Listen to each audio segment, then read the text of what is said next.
Hello, and welcome to Fuckfest. Fuck, I didn't change the goddamn stream title. God damn it.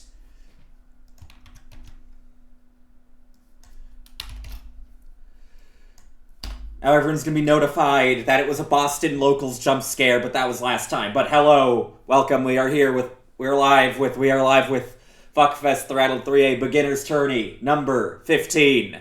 Hello, everybody. Oh shit, who the fuck is pinging me?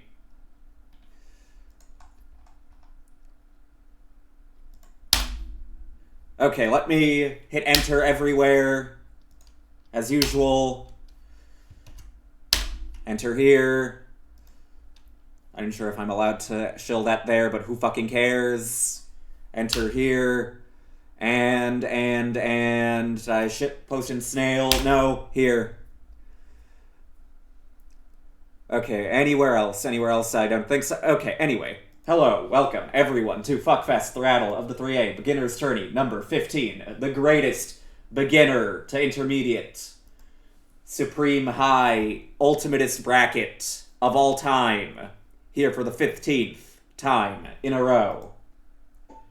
If several month breaks count as in a row. We've got a nice 49-person tournament. Let's hope no one joins at the literal final frame as I generate the bracket. Nope. We are good to go. For round one, we'll have DJ Silly Legs versus JC Foo. Everyone else can play their round one. Round two, do not play yet if you're in winners. If you're in losers, you can play until top 12. The bracket marks where it's top 12. Losers round 6. If you're in losers, you can play all your matches off stream until top 12, round 6. Everyone in winners can play their round 1 off stream except for JC Foo and DJ Silly Legs.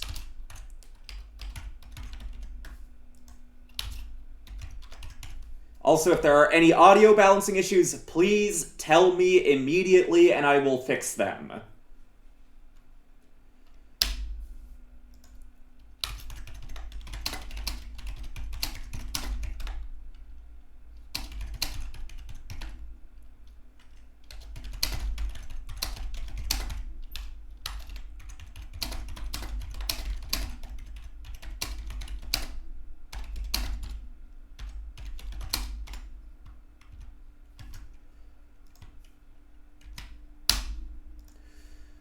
Also, speaking of off-stream, if you played a match off-stream that you wish was streamed, that you wish got commentated and got tips on, and so on, we have a replay submission channel.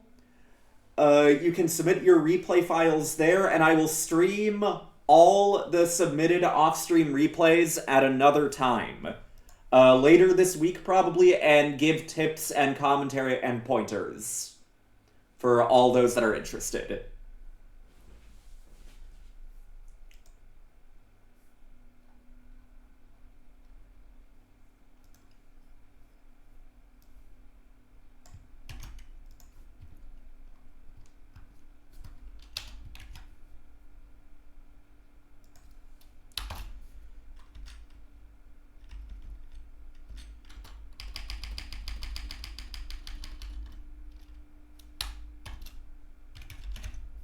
Okay, I just need the IP from JC Foo or DJ Silly Legs. They're both in the server, so I expect a match.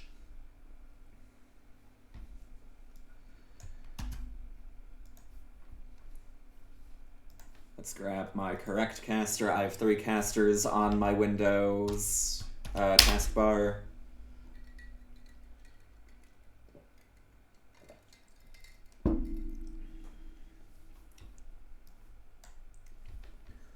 But I can show us the bracket in the meantime. That sounds like fun, right?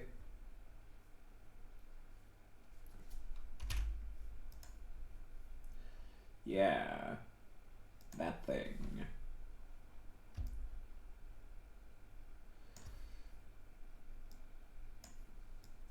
Yeah, we've got a pretty solidly sized bracket. 49 players. I hope this looks good enough on stream. We've got some pretty hefty hitters. Like Judah, Melissa, Alice, Bungus, Mikas, Salty, Many.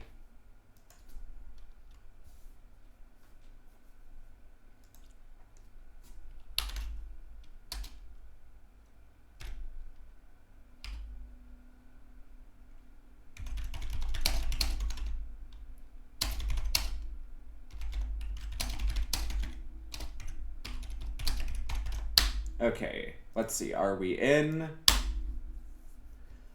JC Fu, are you here?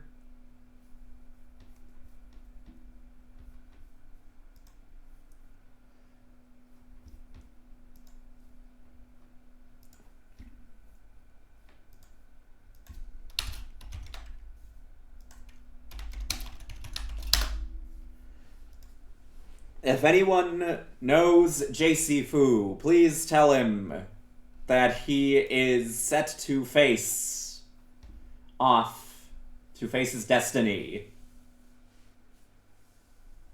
I don't know who either of these people play, so I can't even do any pre-match analysis. I'll give this match 1.5 minutes. Once we hit 15 past, that's going to be a DQ, and I'll just grab whatever the most recent IP is in off-stream, and we'll watch that. And then hopefully we'll get something more stable for round 2. Again, if you sign up for brackets, please show up to them, otherwise there's no point in signing up. If something comes up, please tell me. If you can't just unreg yourself.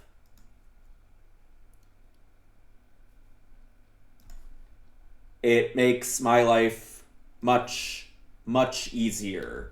Okay, JC Fu said that he was here.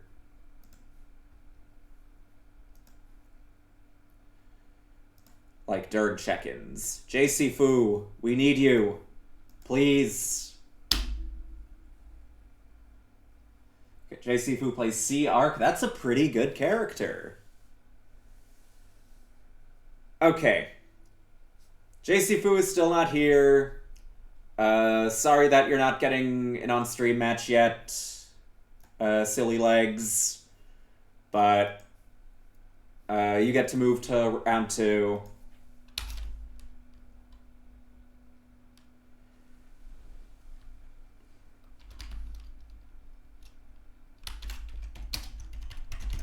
As much as I'd like to give more time, I do have a very long bracket to run. If JC Fu still shows up in losers before the next stream match finishes, they can play from there, but yeah. Anyway, instead we're gonna have Heavily versus Discord name Grover Cleveland.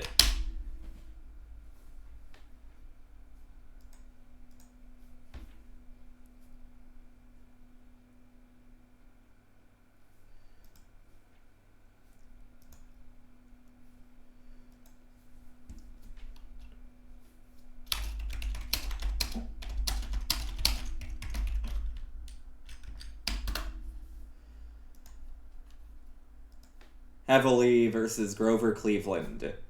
I wonder who Grover Cleveland plays. Heavily, last I checked, was an H. Whiteland. I saw that name many, many years ago. And they just disconnected. Oh no. Why?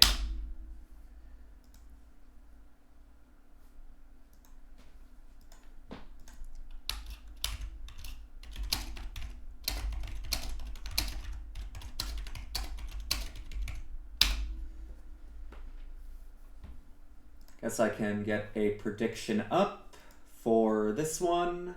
Also close Twitter so I don't stream it by accident. I do love to see it. Big fan of when brackets are large.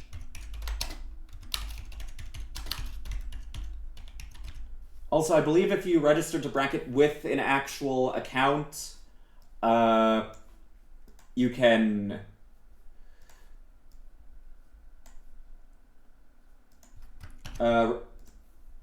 submit the scores yourselves, which does make life a little bit easier for me.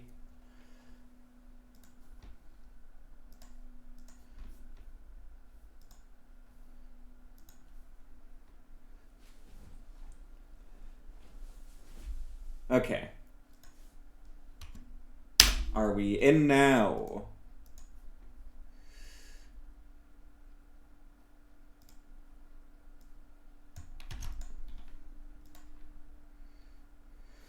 Grover Cleveland's antivirus deleted the game. Okay, while they figure that out, I will connect to a different IP. My apologies for this.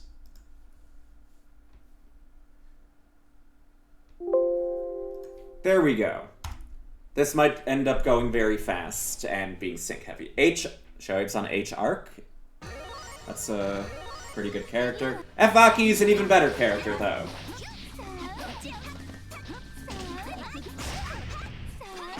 Haven't seen Shoaib play in a while. Welcome back, Shoaib.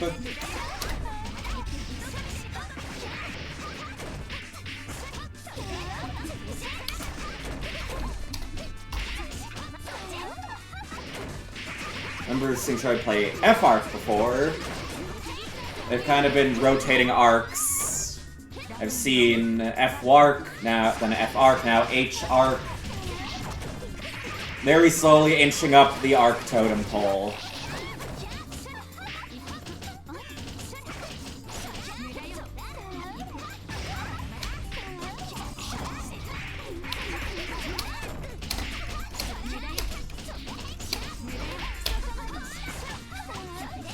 Then we have to pick the scores. Okay.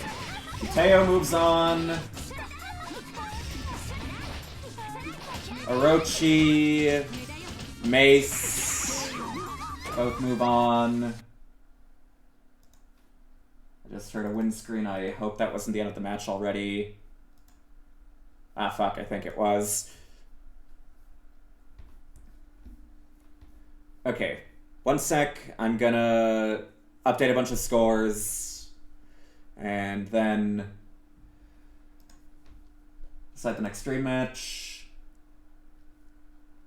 I really miss doing this on Challenge, where people could more easily just update scores themselves, but that site ended up lagging like hell. Okay, F Honey gets the 2-0.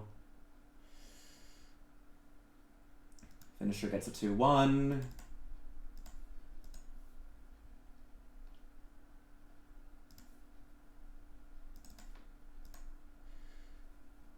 Intimidating gets a 2-0.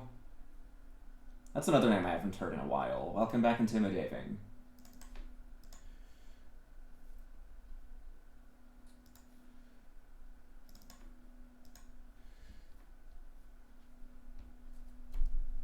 Also, if I forget to update your score on the bracket, please ping me with that. There's a lot of numbers I have to swim through. It's hard to keep track of when I'm doing this all on my own.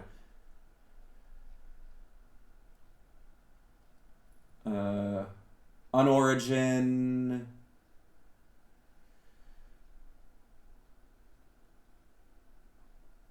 We can do Kiteo versus Thorn next.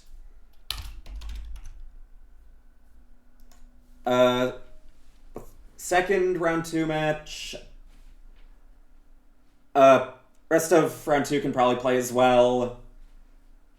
If there's like another one that starts slow, I might stream that one too, but for now... yeah. Kiteo versus Thorn. Everyone else in round 2 can play off stream.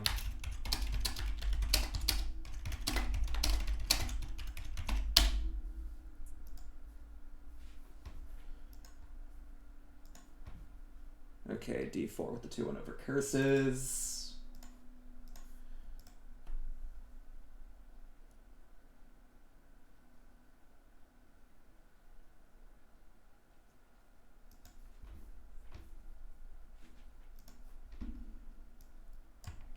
Okay, we got the IP. If I remember correctly, Thorn plays F. Vaki. I think I've also seen the C. Say from them.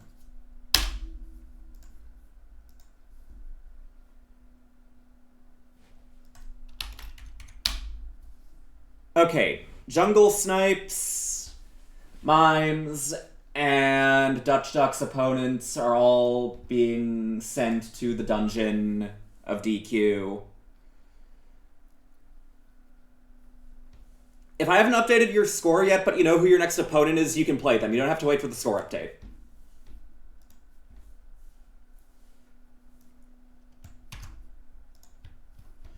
Anyway, let's get a prediction up. We got 2 known players. Kateo, who I believe has varied between a few different characters. I remember him on Narrow. Most of all, though, Thorn plays the good Akias. The cheap Akias, even.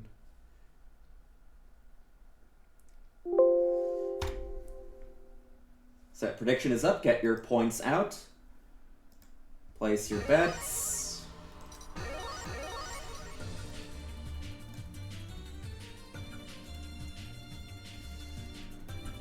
Okay, so Jungle Snipes. I need to find you on the bracket.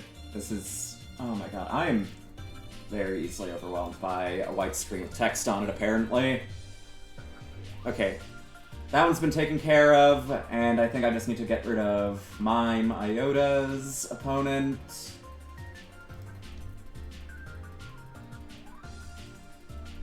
Don't lag on me now.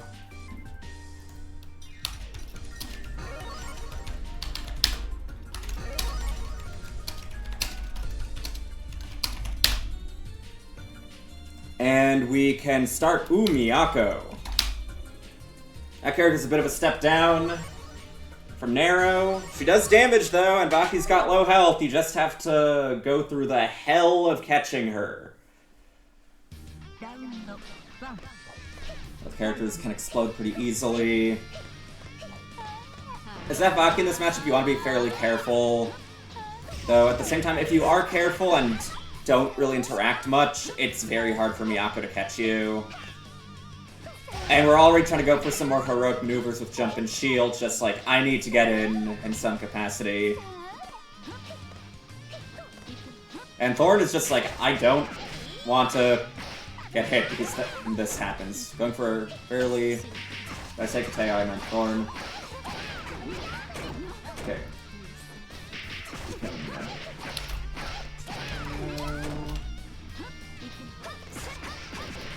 Thorn, the letter. Not quite getting our confirms. We just got a pixel and dream. 1 pixel is all Vaki needs, though. This character shits damage. Like I shit poop. Yeah, you gotta hold that. Sea Moon's gonna EX shield jump there.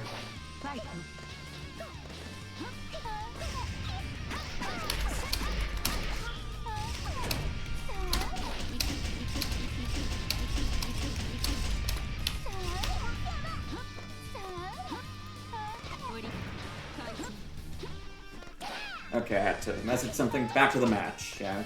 Doing a bunch of defensive pillars, bit of charge to try and get an approach in.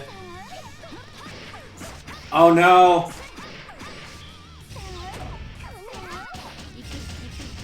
Oh no, you're soup now. Ah. It was pit air dash pit with a gap.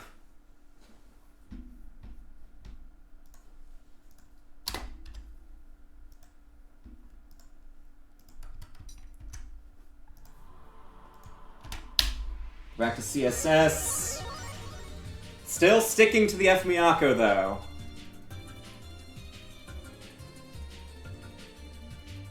Didn't want to play on the grass, understandable. Yeah, if you don't like a stage, you are free to not play the game, and just request a restart. Like, if it's genuinely compromising your ability to play, do tell me. Oh no. At least you didn't get infinited. Both for you and Thorn's sake. If Thorn was just consistently pit looping, that would probably be a DQ. Okay, corners ourselves a little bit, but it's fine, we're out. I think Thorn is playing this relatively correctly. Not really interacting too much. Playing it safe until we do IAG. Without realizing there was space in the corner. Unsafe. Wasn't meaty, but doesn't have the cheapness of fuzzy mashes on deck. Understandable. Even higher level players don't have that yet.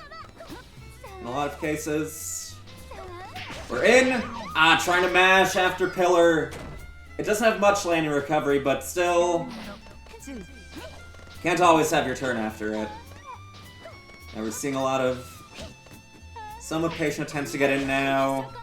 From Kateo, those double jumps into air dash over pits where possible. Another double jump, just does not want to risk getting RPS'd at all. Well, it has to attempt to press something out of the air dash. Though, even if they air block... Oh no. Do you have the timing though? We do. That move's only -9. So you want to make sure you don't get buffer cucked or punished with a slow normal. No. Counter hit. You've got to be ready for non-counter hits in a lot of situations. And, oh no, that move's very unsafe if you don't jump cancel or air throw cancel it.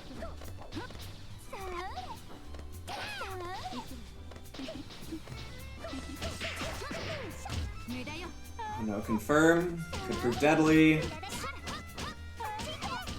Specs the wave and pressure. That is fairly slow. If they're getting agree with that, that can be an opportunity to get out. That move is safe on shield. You have to mash it out of startup. Thorn on match point.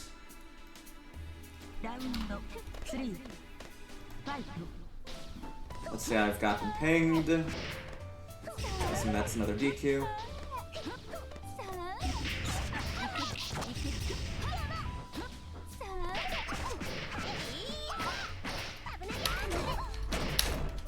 If you can't find your opponent, wait until after this rematch and I will update the bracket.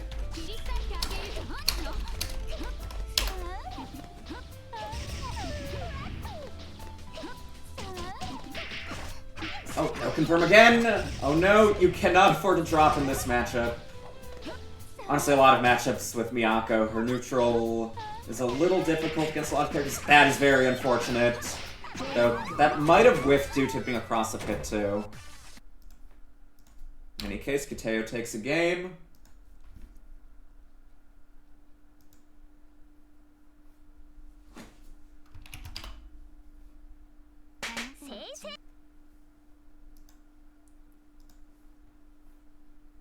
Okay, we're in the final game now.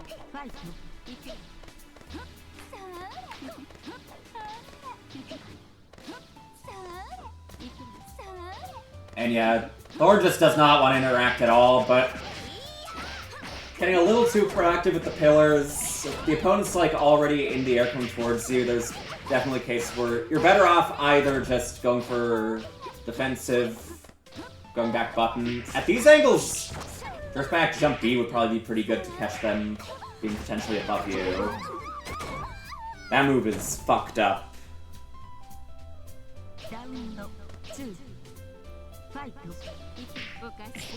American starter, very high American starter.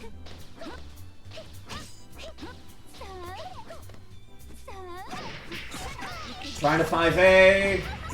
That move does hit high, can be good as an anti-IUD and similar, but it's still unreliable against real jump-ins if the opponent has the frames to press them at like a remotely reasonable height.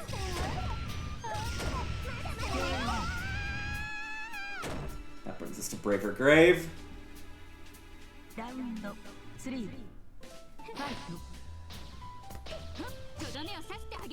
And some meter and charge some right back just to encourage some approaching. Trying 5A again. Nope.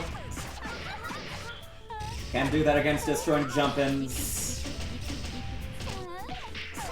Nope, that's still very plus. Trying to act.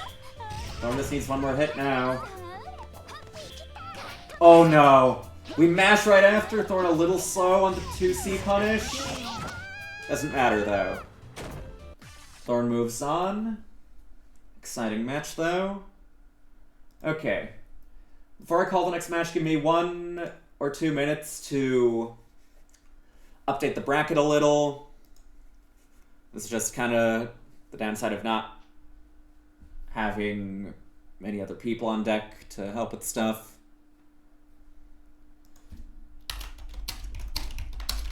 If you got DQ'd from winners, but you're here for losers, you can play your losers match. If I haven't fully DQ'd you yet.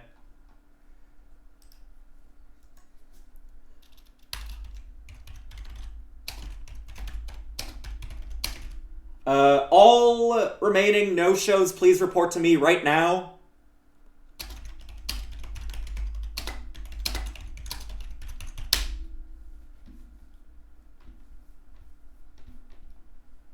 Okay. Okay, Dreamer over Gwen.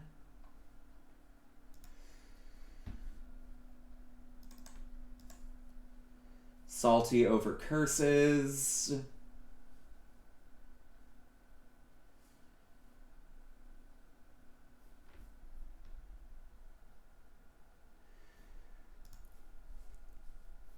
Okay, Drachme is done for. Oh wow, GJ Silly Legs got 2 DQs. My bad. Okay, Melissa goes ahead with the 2-1. Congratulations, Melissa. But I should probably, like, stream the brackets so y'all, like, can see this stuff. As I have to give you guys a little more to watch. Okay. Heavily won their round 1, I'm pretty sure. Yeah. Versus Martin. And then Snooki won that.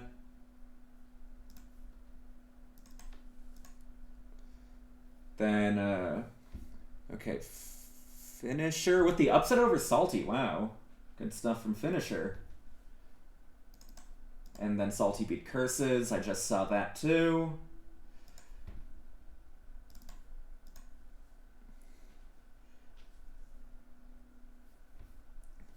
Judah over D4. Making sure to leave an impression despite having shown up with a bit of delay. Where the fuck is Judah? Judah's the Swamp Sporter. I knew that. I was looking for the all caps and I missed that. Okay, am I missing any round 1s? Sparky versus Makuma. Where is that? Oh my god. Orochi Boy versus 2 over Oshino. That's the wrong match. Okay, Makuna 2-0 over Sparky.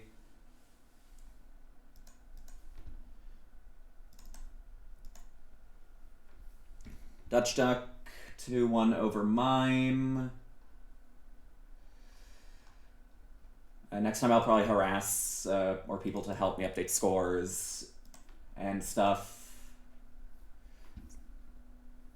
Seems like most of my potential assistants were busy today. I might branch out for co-TOs in the future.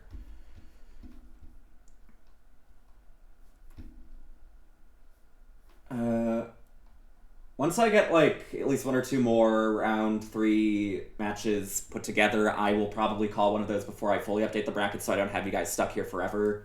Don't worry about that too much.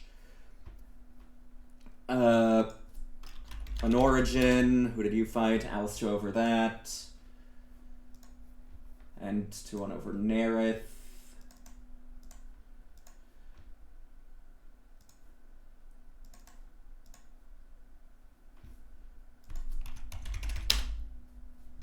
Okay, let's do Alice versus Snake. Those two are ready. Let's go. Big fan of both these players.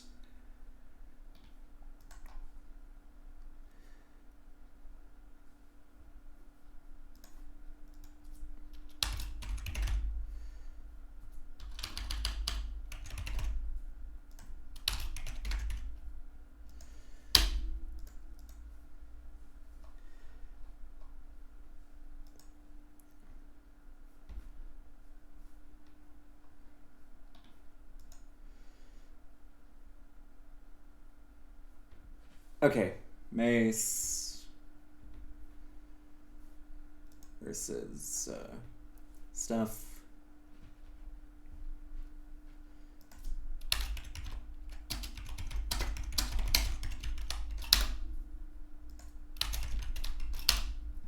Okay, just tell me the scores if I miss them. Like, ping me with your scores, because it's faster than me searching for them. Mage cooking. Thank you, Mage, for telling me your score. You deserve to cook for doing so.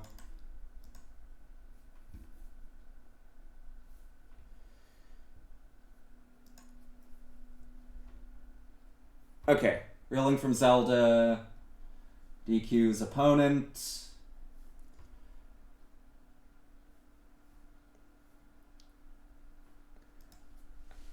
You versus Arbobble? Sure, I'll stream that. Rest of round 3 can play. I'm doing Snake Alice and Judah Arbobble. Rest of round 3 can play.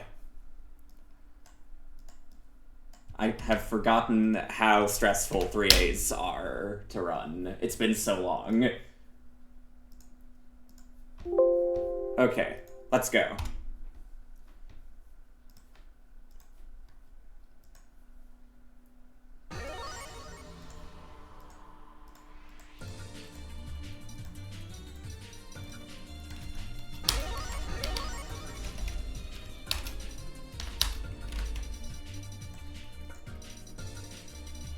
Prediction is up. Place your bets for these powerful warriors. Alice, the Slayer of Alps. Snake, the almost Slayer of Nico, and asker of advice in my DMs.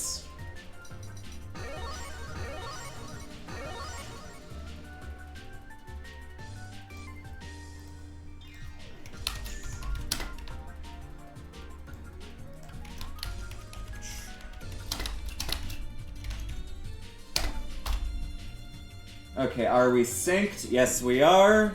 Let us begin.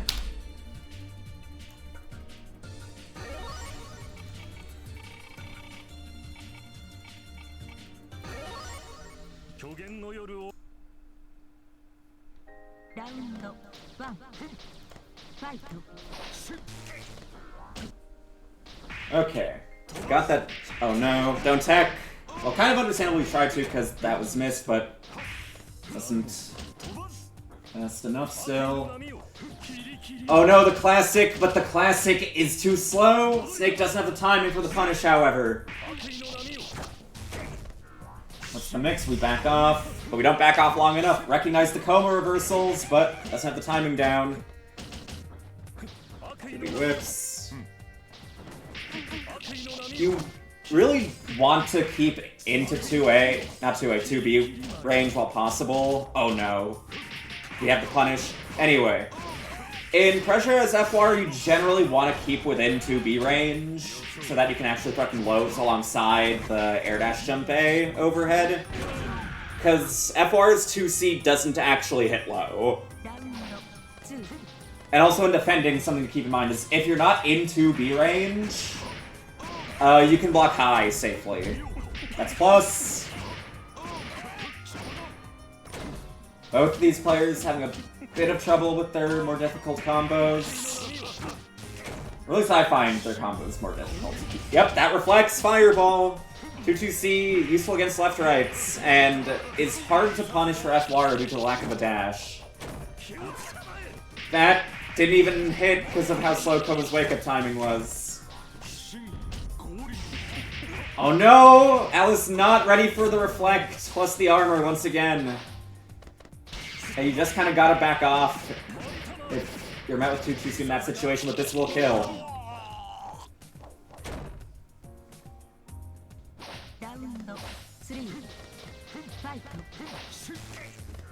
Just air dashing in. I was trying to play defensive, but ends up cornering yourself, but it doesn't matter. We've got those big F-Wara buttons to keep out. Could have just punished with, I think, a grounded 5C or other long button there in response to that air throw whiff. Health attack right against 2-2B. Might have been able to throw punish after. Oh no, we stand block right until the overhead actually hits. Against Defco's Rekka pressure, you want to stand block until you see the startup of the charged Rekka, which is his only low out of Rekka. Yeah, backs off this time. A little too afraid to press a button while still not fully blocking. Oh, purple Hurdy Ghost? Not used to seeing that there. Is that like something that can work against Koma timing specifically? Interesting if so. Oh no! You might actually... Alice might have had a somewhat legit idea, though, to jail with multi-hits, even if not in 2A range. Because, certain characters with a lot of multi-hits can still armor lock Koma somewhat, with multi-hitting 5Bs and 5Cs and so on. At the very least, I think, like, 5B, 5C, 623A could work. If they're just, like, Harkman to try and press into you.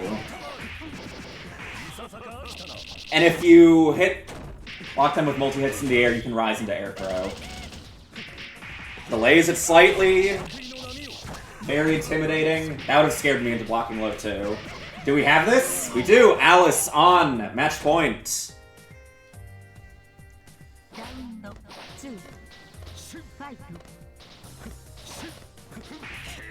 UB not ready for the air hit. Trying to chase a little too hard with air throw. He's out to scramble after.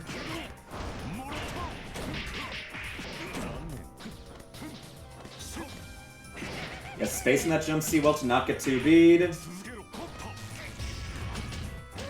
Oh no, low dash not quite low enough. Doesn't get all of it, but it doesn't matter. You just see the landing scramble and just dash to the other side with that low rock 2A.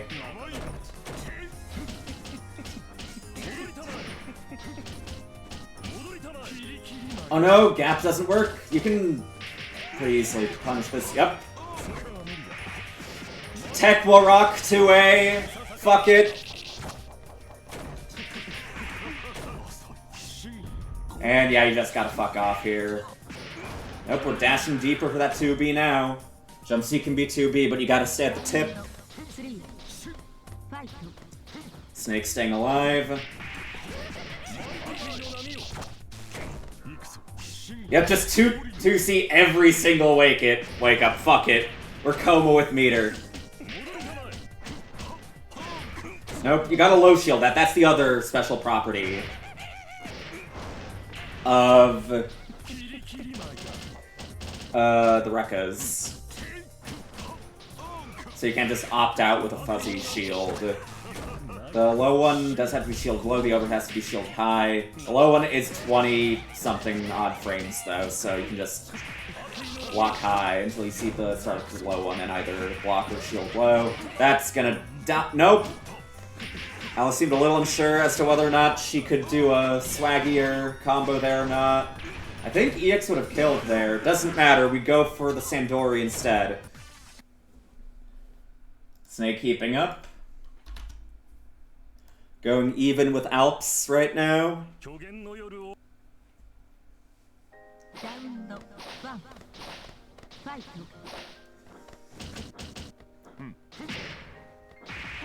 Good 5B, not ready for the hit though.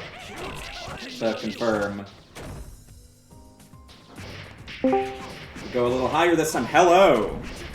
Hello, Web. How is it going? It is going fairly decently. We are in round 3 of 3attle number 15. I Let's am fucking pulling go, up dude. the OBS as we speak. Okay, cool. I'll be going to the bathroom real quick. I just finished commentating a tournament, so Nice. uh, I'm That ready to go, dude. yeah. I need to take a good old shitter for that though. So, Have fun. yep. Be right back. Ooh, Snake is on match point now. Okay, we've got better anti-2-2-C baits now. Getting those throw punishes, but now we're just mashing back. And I was not being mindful of the depth Snake is at for these 2Bs now. Realizes Allison's gonna attack her, but not timing the 5B right. And finally gets the air throw chase successfully. Still a little safe against air tech back, but Al is shaken enough. Snake peeling it back triumphantly. Very fun stuff from both, though. Marking you two down for exhibition possibilities.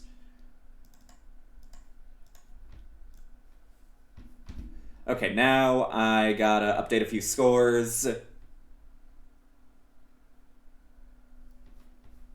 Okay.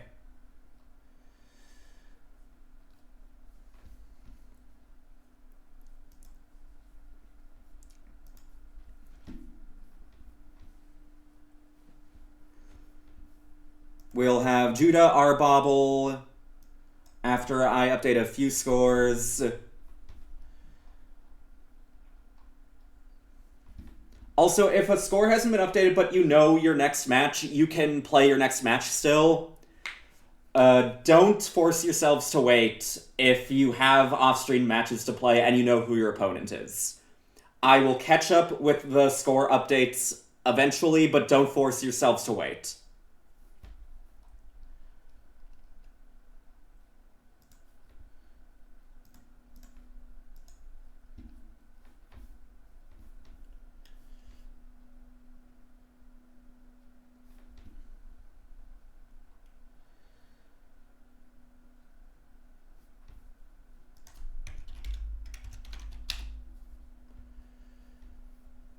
Okay. Show Abe 2-1, then getting 2-1 back. Actually, does anyone here want bracket editing powers to help me update the bracket? Anyone want a co-TO position just out of the blue? Just so this can move more smoothly?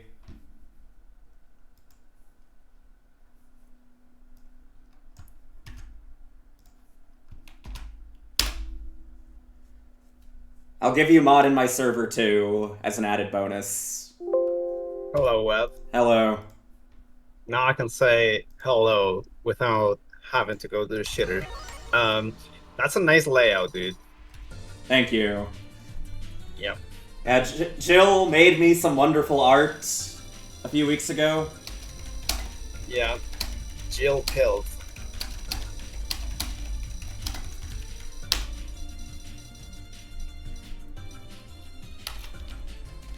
So, who do we have now? We have Arbobble versus Judah. That is Satsuki against... I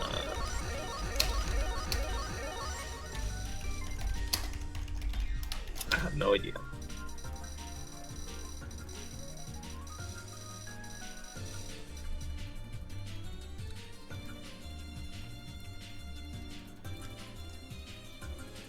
Judah is a Siroa, Arbobble is a Satsuki player. Okay. Interesting. Well, Chisatsuki is a character that can make any matchup go either way. So. True. So, I'm honestly expecting anything. Well, Zero is Zero, so Yep. Both these characters It- can make a matchup go either way. yeah, yep, definitely.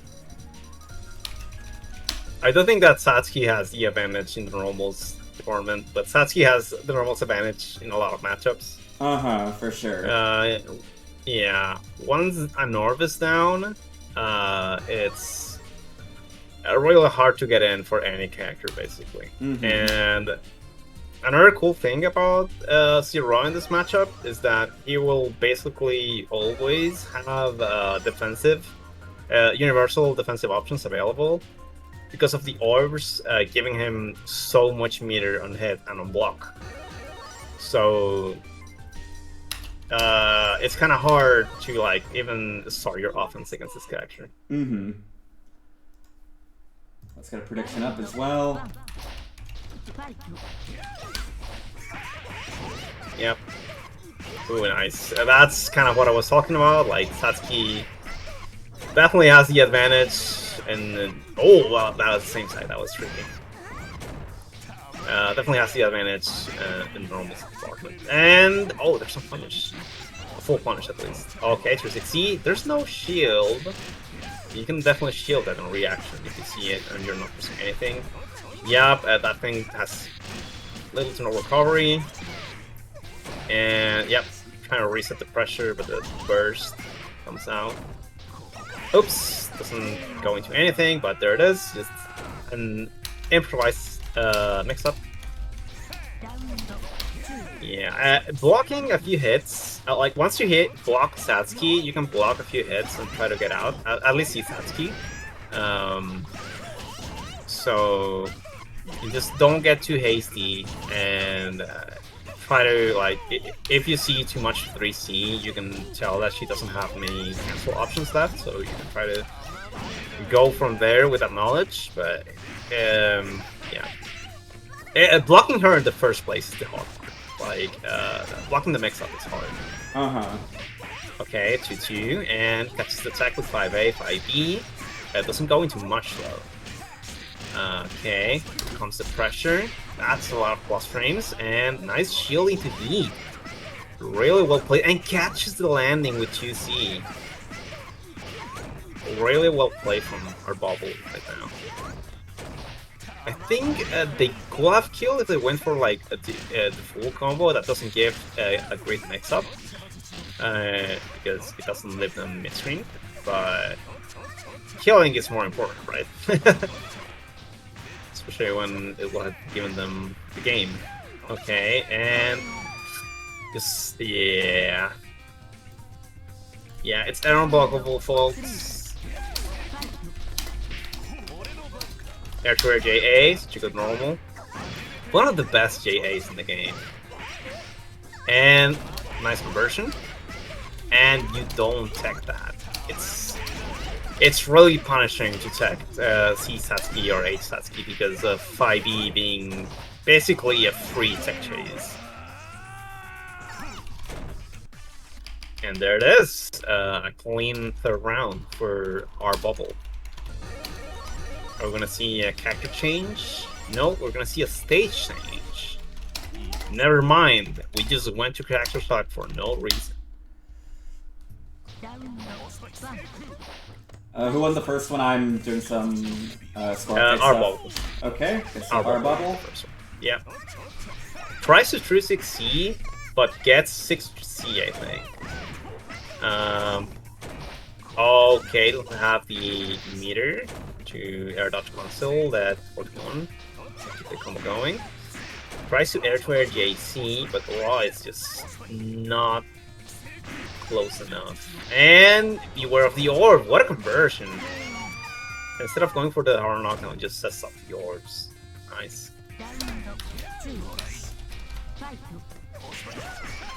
Okay. And orb loops. Never mind. We should go for baby loops. And out of range, but no conversion. Yep, 360 doesn't have full invul. 2-2B, there's no tech, good. Second there is very dangerous. Nice shields. You have to shield that on reaction to the super flash. And just out of range, but our bubble is not in a good position right now. And catches them with the 2B. And again, the baby loops. But one of the cool things about Zero is that you don't really need to do like super complex combos to make this character look strong. You just, as long as you do enough and set up orbs, you're still in a good position. Everything else is just micro optimizations. And yeah, same side, that's hard to block. Tries to DP, I think, and gets a walk under 2-1 for A. That's my guess, at least. Oh my god. Oh god, I didn't confirm the prediction. Well, I have it confirmed now. Yeah. Also, and, oh no! Full punish. Also, thank you, Nail vs. the World, for subscribing.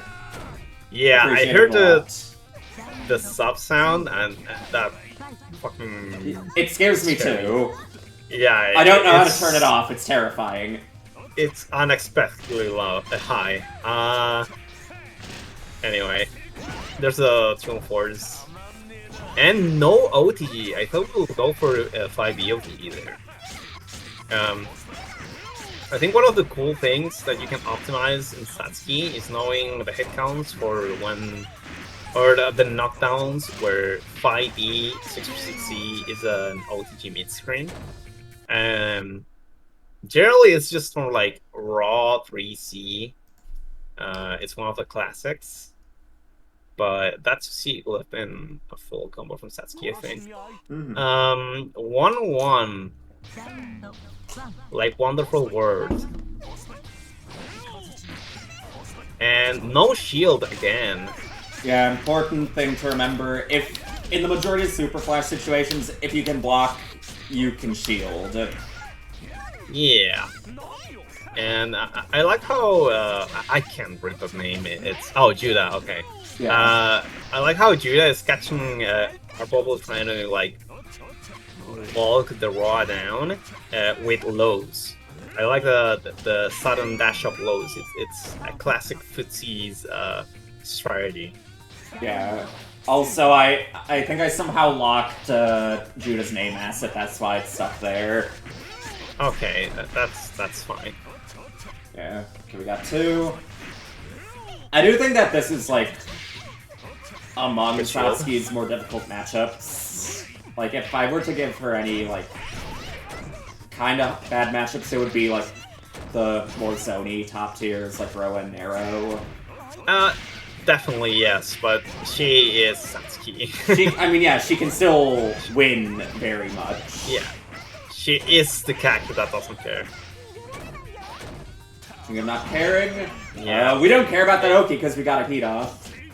Yeah, I mean, you can save heat with the... the anti-heat OS there, but what a conversion!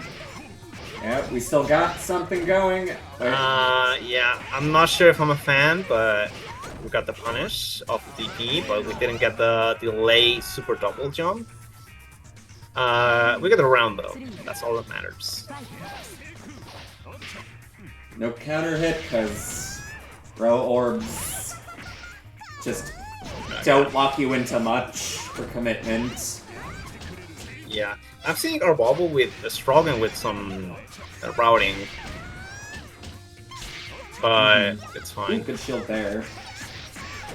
Yeah, and the orbs and walking them into the water or 360. I don't think you depend too much on 360 in this matchup. I think it's better to just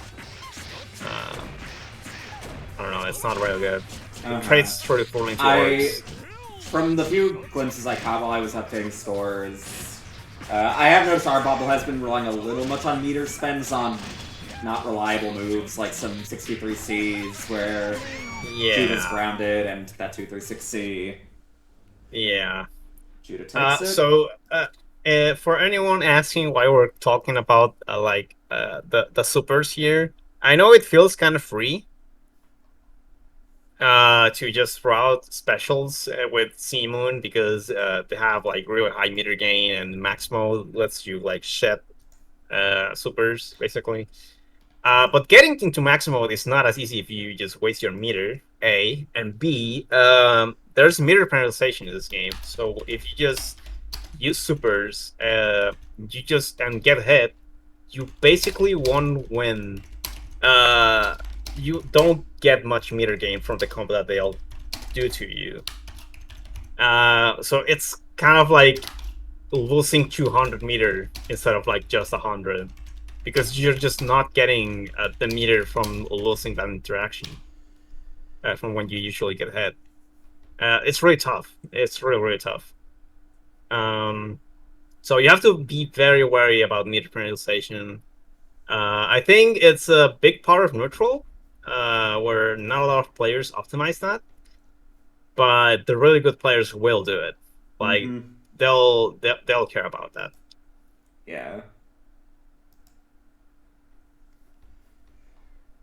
Okay, we seem to be putting together top 12 now. For one of those, we'll have... Actually, who do we have so far making it to top 12? We have Snake and Shoaib, Judah, who just saw, and Mikas. I believe Bungus versus Tommy. Let's do Bungus Tommy. We haven't seen either of those players yet. Okay.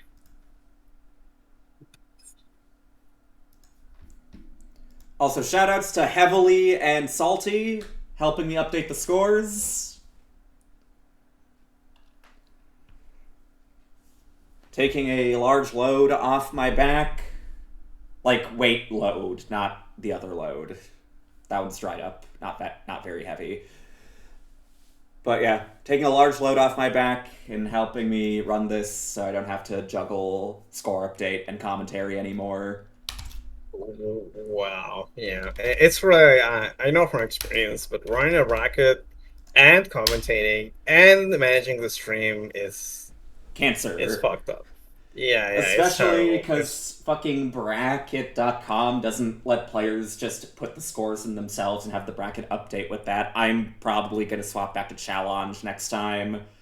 Because this shit is just too fucking annoying. Hopefully it doesn't lag anymore. Because the main reason I swapped out challenge was because it was so fucking laggy a few years ago.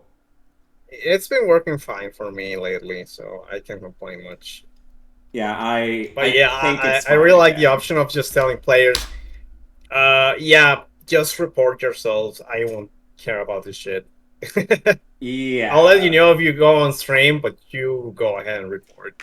And yeah, I'm going back to challenge. Fuck this. It is such a fucking nightmare to manage. Yeah. That being said, what's the next match? Bungus versus Tommy Tamsworth. Bungus. Yep. Okay. Bungus, who has been seeded first for 3A, I think, like, 3 times now. Because, like, wow. Sometimes he's super fucked up, and other times he just wants to have fun playing the game. So, like, he'll do decently at every 3A, but never make, like, top 3. But then he's also, like, beaten 3A band players in normal brackets. So, all I can say is, you want to be the potential kid, right? Sometimes, because it's cool to, like, know that you're good, that you have potential, right? But you don't want to be the potential kid for too long, because that just means you're stuck. But let's see if Bungus can break that. It might also just be because he just swaps characters a lot. Okay, yeah. He's been playing FCL and FTono most of the time. He's played in brackets in 3As, but he's also like played H-Koa mech in normal brackets and beaten people with that character that I wouldn't allow in 3A. Maybe he wants to win 3A with, like, footsies. Never mind, he's evil Bungus tonight. That's not footsies. Anyway, predictions up. Tommy's also been a pretty good 3A'er. I think he's gotten top 4 and top 3 late several times. Okay. Yeah, he can do some of the F-Nania stuff. But you really gotta know how to do your Nania stuff against this character. Wow. Otherwise you'll like dive kick at a spike ball and die. Like I think Nania in general has some tools against the space control top tiers, but you can't just play normally. Like I mean, F-Nania in particular has a better time because of the dive kick and the straight air dash. Yeah, but you still gotta be mindful of both those things. You don't just eat spike ball with them. Yeah, of course. But to be fair, I don't know many characters that can just ignore spike ball. Like, that shit's fucked up. Okay, we IH, we get a life lead back. That hits so high, my god. Yeah. We block the overhead. Oh, you could have jump aid. Oh, no punish. That. Yeah. Yeah, something to keep in mind with Nania's dive kick. It's plus on almost every ground block, but at most above minimum height air blocks, you can punish it with jump air, air throw. That's one of the main ways you deal with it. You deal with it through that or shield. Even just min height air block is still plus for you, right? I don't remember. Yeah, I'm pretty sure it is. But like, I guess if you have like particularly good and well-timed anti-airs, you can beat it out directly, but due to its speed and trajectory, it's kind of obnoxious. Even though the raw hitbox isn't that good. Yeah. It's just very active, and being active in this game is strong. Yeah, active and fast. Active headlocks are good. Unlike most other dive kicks in this game, which are a lot more reactable. Though I guess in exchange, this one's more telegraphed from like where you can use it. Yeah. It's really good, though. Oh, Tommy almost took the game there. Yep, and we dive kick from the heavens to take it for sure. Of course, it's F9. Yeah. Why don't it? Nice. I can tell why you let Bungas in the 3As on how they're playing. For example, I don't really like that meter usage, but I can also tell how they could beat basically a lot of players by playing like this, because this character is fucked up. Sometimes you just don't have the tools to deal with like spike ball or like her big combos and stuff like that. And it hurts. It's really hard.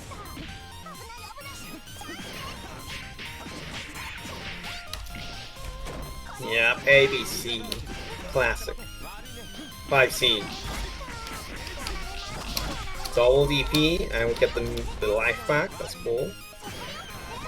I like how Bungas is using the JAs. It's really cool. Okay. Yeah, it seems Bungus wants to play a little more defensive now. Yep. Calling out to jump, it doesn't matter. No, can't do that. Yep. Ichiko Hamek is one of those characters that if she gets you, she'll punish you like super hard. It's not just the damage, but I think her mix-ups are, I mean, it's not like fucked up high-lows or left-rights, right? But her strike throw is super scary. Having a command grab with all of these pressure tools is just super crazy, super strong. You shouldn't be getting hit by her overhead though. I think it's super slow. I think you can even like shield it on reaction and stuff like that, or like reversal it in reaction. But yeah. Okay, I like the catch with 2A, 5A. That's a classic Nania. And there it is. 1-1. Yeah, Bung is starting to use the assist a little better now, I think. Yeah. Both the spike ball and sharing more, and also, like, we saw some good use of, like, him retreating and then using Palm when Tommy was near Mechazui. Now you're in the Efnania house.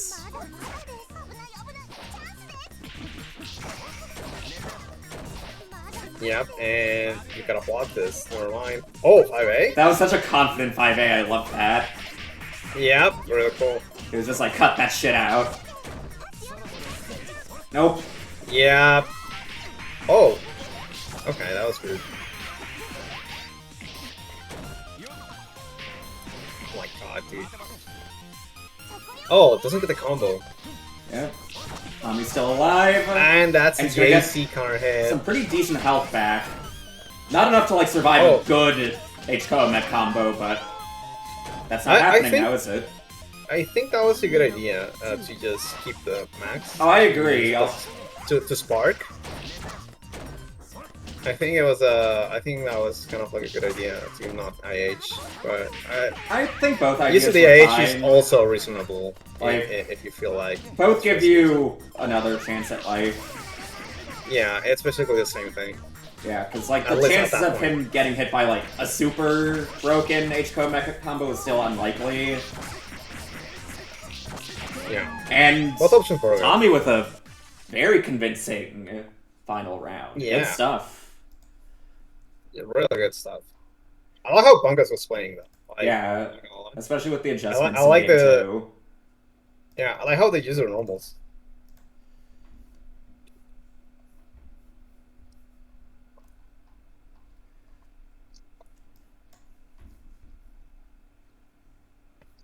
Also, reminder: losers play until top 12.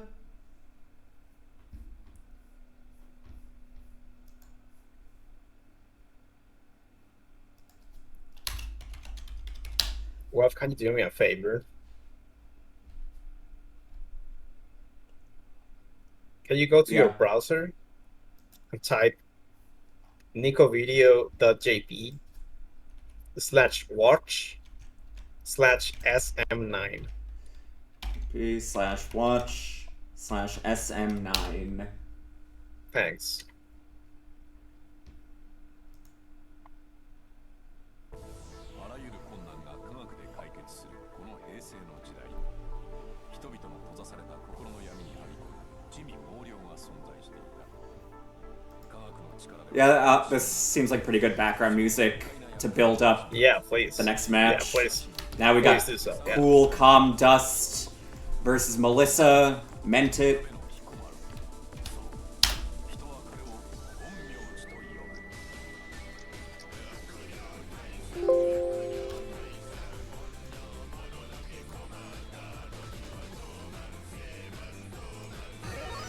So it's Melissa Menet.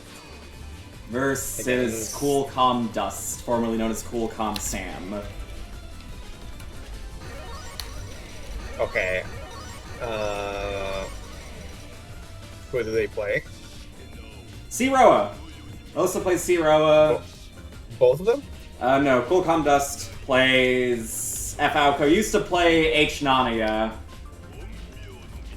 Oh, okay. Uh, I don't see Raw. Interesting.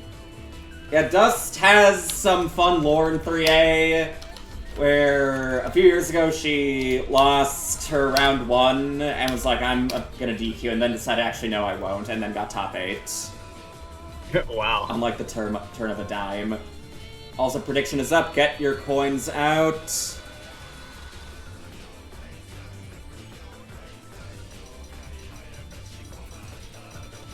I like the Neo 13 doors and the layout. Like the what?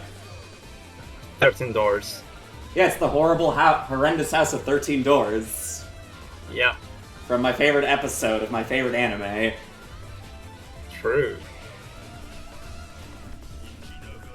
Possibly my favorite moving image in general.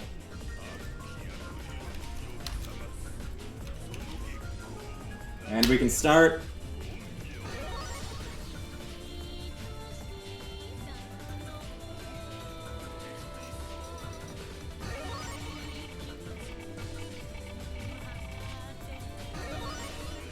Yeah, so this matchup, I don't know. It's weird. It's hard for Raw to put up orbs because of the. Yep, there it is. There's 6 of Aoko. I do think this is one of the like several cases where F Outco is better at fighting top tiers than C. Yeah. Because you can just there are some of these, ignorantly disrupt screen control and has more immediately threatening offense to take advantage of. Yeah. But again, zero. But I will say, characters that can like actively poke him for trying to put up orbs actually do really well against him. Like it's either characters with really huge normals or characters that like FL with like really good projectiles or screen control tools. Or rather than good, they have to be fast enough so Ra can just put orbs on the screen. Yeah. That being said, 1-1 in rounds and super fast. Yep. Both kind of showing what both their characters can do if the opponent isn't really on top of themselves. Immediately challenges to jump C, but not chaining into anything else, leaving you minus. Something important to keep in mind with this game is that air block stun is near universally just 8 frames. So if your opponent blocks something from kind of high up, you want to have a follow-up ready to like jail them or air tick throw them or something. Yeah. Another thing I'll say is I think it goes back to the meter and random super neutral thing that I mentioned before, but I think both players are just trying out like their 360s, their respective 360s. Yeah, they both just want to play neutral as little as possible. Yeah, I'm not sure if I like that. On one hand, I kind of get it, because like both might want to stop the opponent from setting up their own projectiles, so they can get their own game going, but they are probably being a little proactive with it. Yeah, there are other tools, universal tools, can help you with that. And even more so with both characters that really don't need to use their meter for that. But yeah, I get it. I kind of get it, but at the same time, you don't have to be so proactive with it as you said. Okay. Nice conversion. And EXDP. That EXDP is so awkward to use, to say the least. Yep, airflow enter. There are some really cool things about Aoko meter management. Like, and there, yeah, it's kind of like that. Cool. So mid-screen, to get the good hard knockdown, you could use the J214C, but in the corner, you don't really need to do that. Because her B-normals are meaties after air throw in the corner. And it's better to use that meter for blue fire. It gives better mix-ups. But yeah, it's kind of like a small thing about Aoko meter management. I think it's one of the dynamics that I like about this character. Until she's so basic. There's like a lot of room to improve in very fundamental things and the decision making. Which I also one of the reasons why I think she's a cool character to learn the game with. And I think Melissa is playing the neutral game real well. Just going straight for the Oki. Yep. Don't bother baiting a drop, just like, I want my orbs. Only one orb left now, though. And Dust still closing in pretty aggressively. Does not want neutral to not be neutral anymore. A slight delay. Nice to deny that delay, shield. Yeah. And we're Braver Grave. Dust showing she still has got it. After having not seen her for a while. But now it's Melissa's turn. 4.5k. Oh no, we don't have much meter to shield with either. Fuck it, ID out. No greedy orb for you. Yeah, I'm not sure if I like this aggressive meter usage, but it's kind of working thus far. Nope, but that's I don't not know a reversal. Yeah, that's not a reversal. Come on.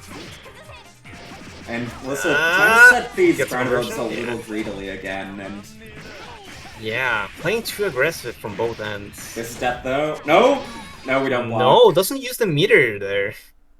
But yeah, well played. Yeah, that was another exciting match. Both Yeah, just I really think like, that- your character's cheap, I don't want you to play. No, your character's cheap, you shouldn't be allowed to play. Yeah. I think they both played a little bit too aggressive there. But if you go head for head, trade for trade, Zero is gonna win because of the better offense, I think. Mm-hmm. Though I will say, if you optimize FL offense, it's pretty scary. Like she has really strong mix-ups. She has a air dash fuzzy and cheap stuff like that. So Okay, yeah. got JC Fu moving up over And Cosmo. better damage and like in general on like random hits. Okay, I believe that brings us to our winner's side, top 8 being mostly filled up. Shoaib making it over Snake. And was there a Mikas somewhere in there? Or have those two not finished their match yet?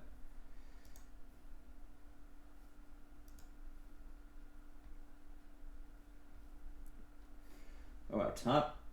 Losers top 12 is still shaping up a bit. It's a pretty large bracket. Makes sense.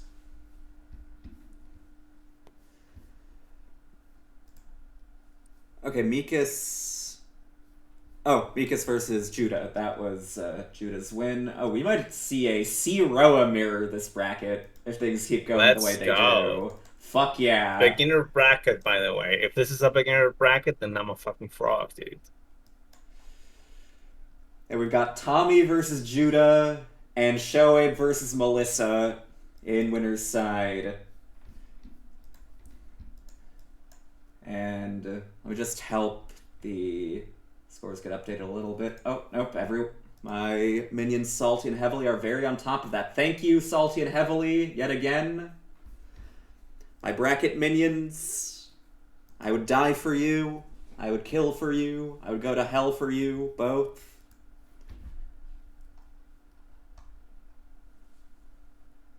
There. Are you hitting the chat with the Akurio downside? The what? Akurio downside. Akurio downside.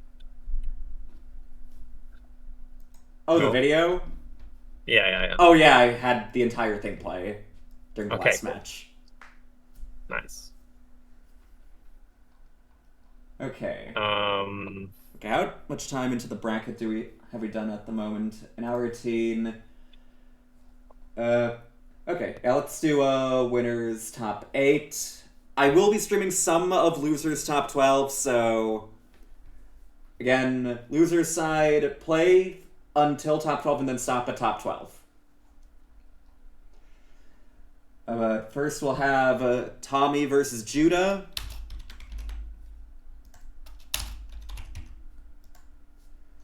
And then we'll have Melissa versus Shoaib. Shoaib doing really well. I've not seen that guy in a very long time. I think he got like 20-something at last 3A years ago. And has been back with a vengeance. hell yeah. Yeah. But first we've got one of the two C-Roas that are fiending to make winners finals. First up we have Judah facing Tommy. C-Roa F Nania action. Hell yeah.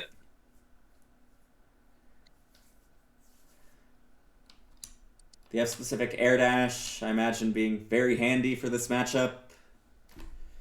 Most definitely. But Nanaya is a big target, to say the least. He's one of the tallest characters in the game. Yeah, I've noticed Um, that in a lot of the screen control matchups. The dash is Yeah, feels really good for like the mid range dash poke stuff, of but course, yeah. it feels like you have to like dash block so much against fireballs and so on. Yeah, and Aurora Orbs, they're not great to dash block, to say the least, because the pushback will put you back where you were anyway. And the chip and the meter gain. Yeah, and the for chip him. and the meter gain, yep. It's awful. I also don't think Efnania has the best shield cancels against Orb and neutral Yeah, unless I mean- Ro is already close by. I mean, you can kind of like throw yourself at the water with 214B, but it's super risky. Mm-hmm. Yeah, there's risk in that. There's... I guess you can use the teleports a little bit. Still not amazing. No, I will say most of the Nanaya players that see good success, they do it through like crazy hard reads. Mhm. Like you can play this character in a way where you play very methodically neutral and stuff, and slowly get that information for strong reads, and win from there. Because even though the neutral of his characters isn't like the best in the game, he does reward really well once you do get the hit. Yeah, Tommy So, is okay, sticking to yeah. Judah like glue. Predictions up, by the way. Yeah, that's pretty much what you have to do in this matchup, so it's fine. Yeah, beware of the orb and GB. Double DP. I like it. Delay JBC. That's how you do that combo. Optimally. Pretty cool.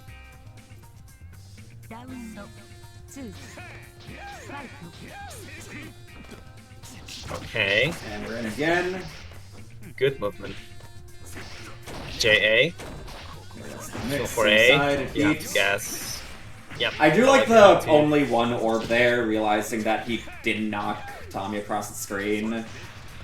Yeah. He's like, okay, I can't get too greedy here. Oh, off of me. Okay, DP. Yep. Blocks the That'd be cross-up. so fast. Yeah, I don't like dealing with low DP at all. Yeah. Like- It's not great hitbox wise, but it's really fast. Yeah, like... My character has some sets that are like reliable safe jumps against most DPs. Not this guy's though. I'm like, god damn it. Yeah. Speaking of hard reads, I think Tommy did some really key reads there Mm-hmm. that were very rewarding. And we did see the 204B in virtual. Judah's requesting a pee break. P break. Okay, I'll go take a pee. Be right back.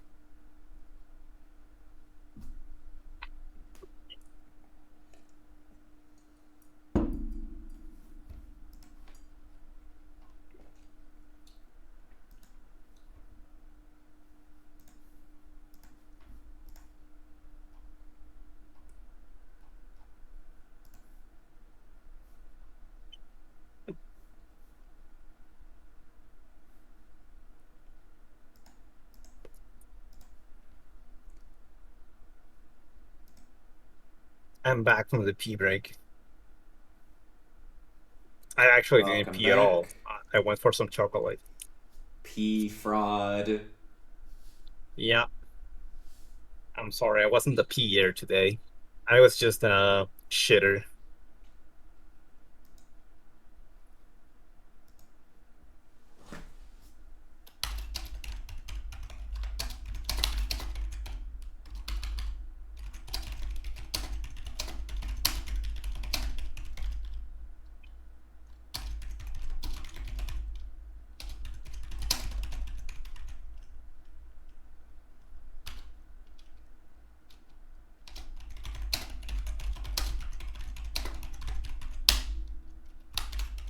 Well, what can I say?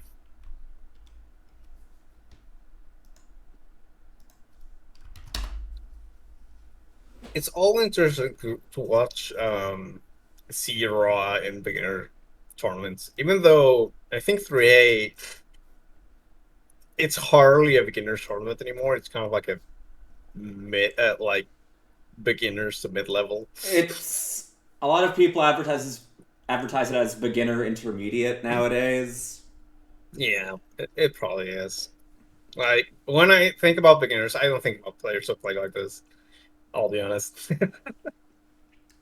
I mean, most of these are still players that get 10 0'd by like the high level players in the Yeah, region. of course, but that's what being a mid level player is, right? Like you're just still not good enough to beat the best, and the difference in level in this game um, is it's very noticeable. Like if someone is just slightly better than you, you can very well get 10-0. I think the level is beginner enough, personally. Yeah, It encourages yeah, improvement in the scene. yeah. I do think that it's cool to throw out some intermediate players in beginners brackets, just so they kind of know how the game is. Yeah. Also, just like if you look at any beginner bracket for an A from like the past, the top eights are going to be players that are decently proficient in what they're doing. Like that was the case for Yeah. B minus as well. Oh, who remembers B minus? I played in the very last B minus. Good jump out there into dive kick. Yeah. I got like 30 something at 33rd, I think. At the last B minus bracket, I went 3 and 2.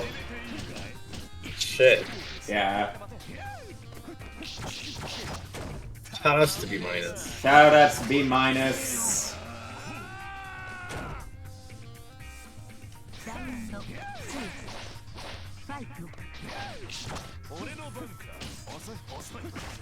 Who's a B minus player to me? I am a B minus player. Oh wow, that makes sense. No Wasn't right for the air. OS. There's like 5 players in Alternate that do beat OS maximum. No way, right? I don't know why. It's so easy to do. There's just like, I don't know, some weird aversion towards OSing among a lot of the player base, even though... I mean, it's okay to not OS. Like, I'm pretty sure you can win this game without OSing too hard. If anything, calling out OSs is more important than doing OSs yourself, at least offensively. Defensively, OSs are very important. But yeah. Good stuff to Tommy. Moving on to winners finals. The Zero Mirror winners finals dream seems to have been shattered, but we might still have the rest of the bracket to see a Zero Mirror.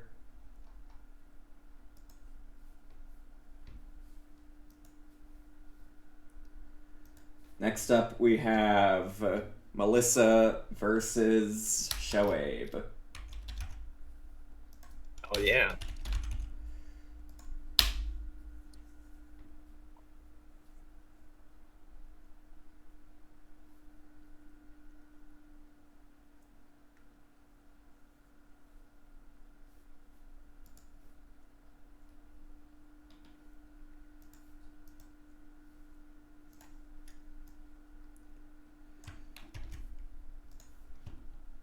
Oh, hell yeah.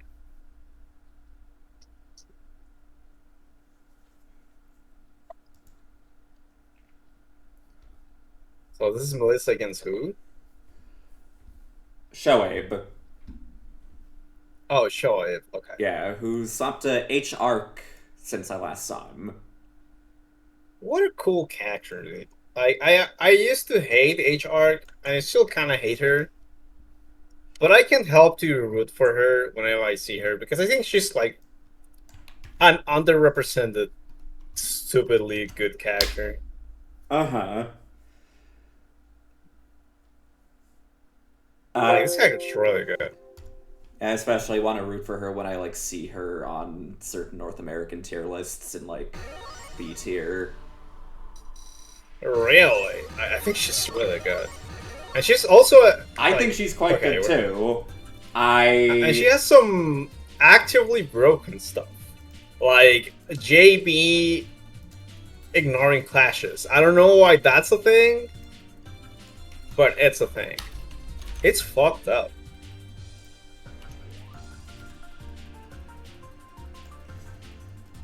She needs it, I'm sure. And she, yeah, this character's really strong. Up. At her normals are good points too. out, like, we can start. The only thing that I don't like about her normals, which is I don't know why they did it, but her JC is slightly worse than C's for no fucking reason. But other than that, I think this character is extremely strong. I agree. I think she's like on the upper half of high tier. Yeah, most definitely. This character is. And she has fucked up, like frame data stuff. Yeah. Okay. Got her hit. Nice. Yeah. Jump 2C started to be some juicy damage. Okay, wants to go for some sort of left right. Space in the corner. Yeah. He's not ready for it. Oh yeah. That route is kind of like the basic HR route, which is it gives her so much meter for no reason.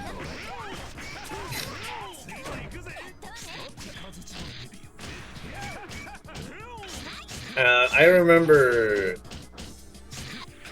a really good North American HR Quit player, Harmful.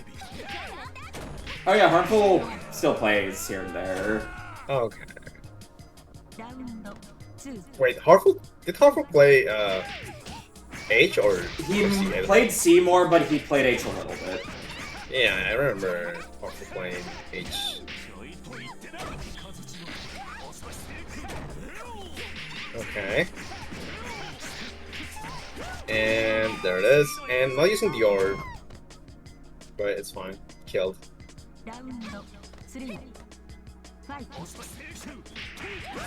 Oh, come on. Play it. J2C. Hey. Okay. I don't like going for super jump there. It just gives you less frames from the mix-up. I'm pretty sure it's not even a meaty against Raw. Okay, 5A. Hey. We're gonna get. Okay, we're not gonna get Max. Oh no. Never mind. Drops the baby loops. That was heartbreaking. I was like one hit away from health regen too. Yeah, like if you didn't do the baby loops, you will have gotten the heat. And I don't know. Just forgot to half charge the 4C, I guess. It's weird. Some characters have like it's the same thing with C and HVAki, where the baby loops are technically easier, but they're inconsistent at times because of like improper height for stuff. Oh no, your guard bar. Yeah, we have no bunker either. This is so fucked up. Yeah, no, it's over. I think this run is pretty much over. Yep, there it is. H-Moon doesn't have a good time against Zero in general. Truly the outplayers Moon. In this matchup at least. What a confirm! crazy good. Okay, trying to bait something. HR crit to 2B is not Good. 4 a good reversal like R crits, like CR crits, for some reason. Yeah. Well played though. Well played. Yep. It was a bit. It was a bit disheartening to see that baby loop whiffing when it's supposed to be easier. Wonder if Yeah. Zero Hurtbox might have made it like slightly harder. Not really. No. I did play this character for a while. HR play that is. And the characters that make the loops harder to do are CL, Hisui, and Red Arcade. Maybe there's someone else going around that I don't remember. But basically, the thing that you have to do is do 5C and then delay the 2C, otherwise it whiffs. Basically in every rep. Which is annoying. Like, it's a lot of delay, and sometimes it drops. Some people are very consistent with it.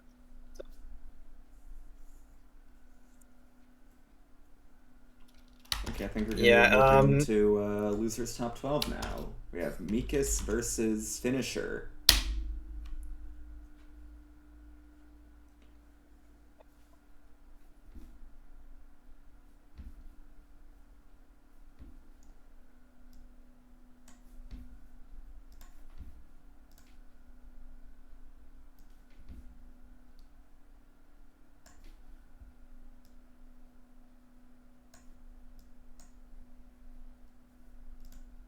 I'll be right back. Alright. Okay, we have Mikas Finisher, and then the winner of Snooki and Salty can fight Snake. And then we'll have top 8 underway.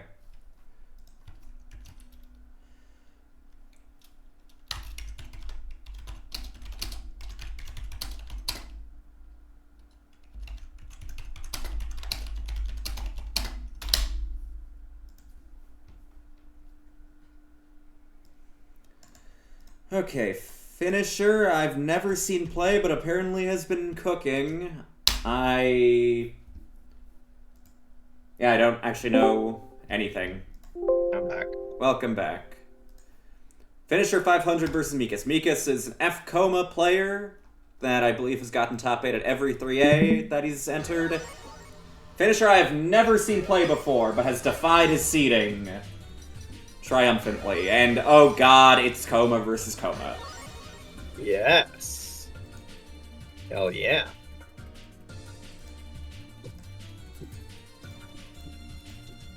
So, whose Coma is who? Mikas is F. Okay. Oh.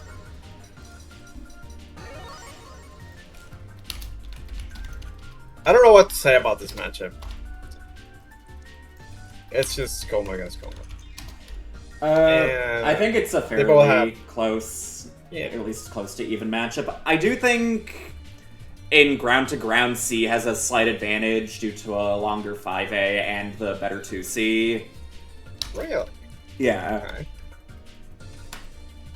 I think F's armor helps a lot, but yeah.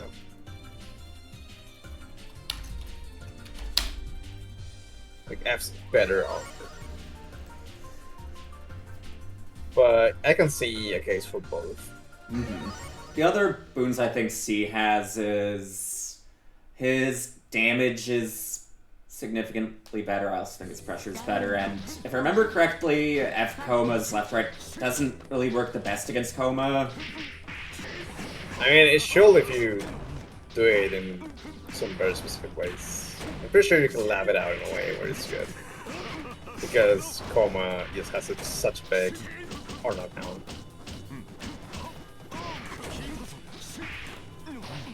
Okay, X-Ray JV. Just A and the guard break. Wow. Okay, finishers knows their stuff.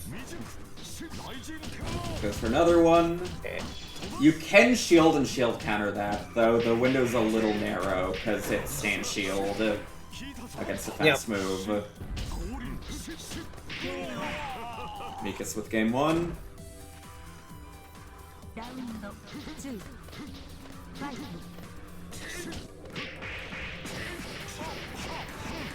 Yeah, and classic. This ABC Rekka into air combo. Oh, the cornball classic. Cornball classic. Yeah. That is like the day one F coma cheese in LFGNA. Overhead Rekka 214C.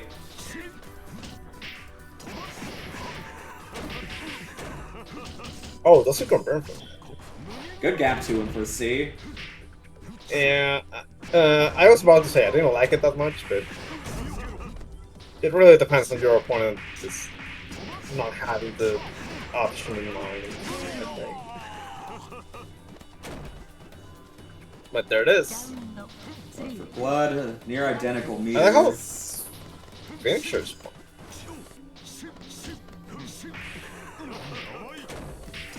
The neutral is kind of weird, but the offense is good. It's follow structure.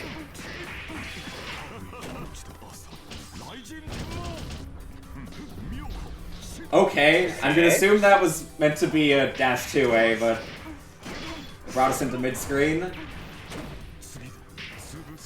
It's like, fuck I it. think that was 2B, so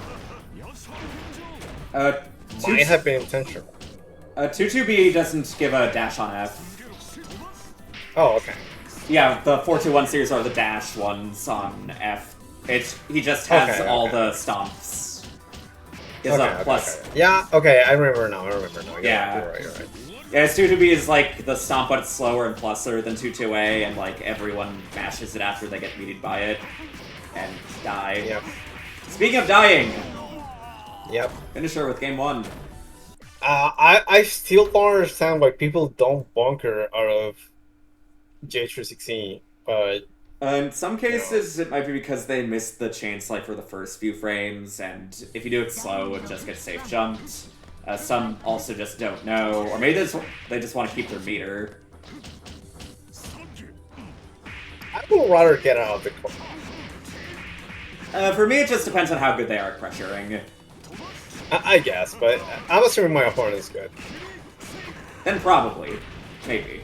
I generally like to assume that my opponent is a good player playing against them. And the 5BB tick throw gets attempted again to no avail. Can't match me. Good meter management from Mikas too. Yeah, Nice. Koma's almost always going to go other side in the mirror in that setup. Ouch.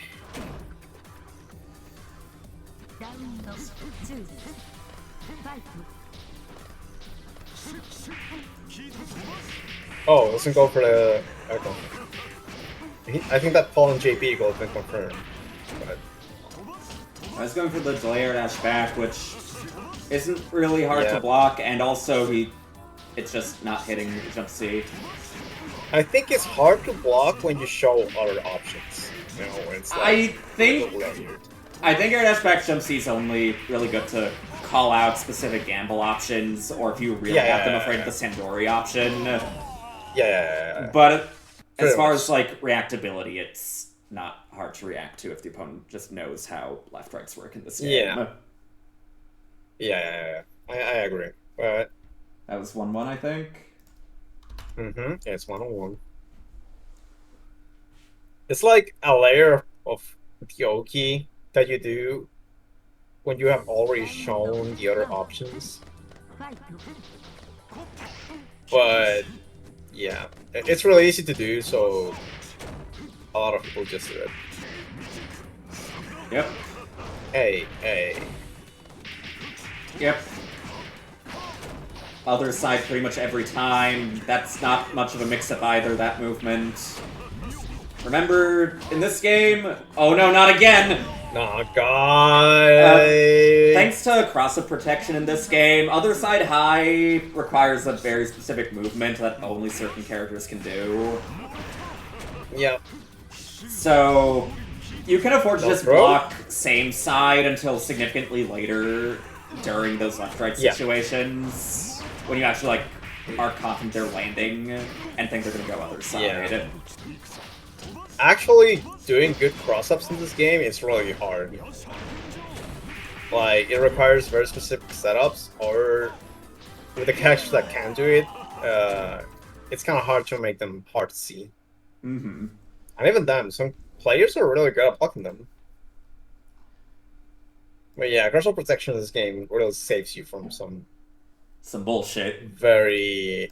yeah. Well played.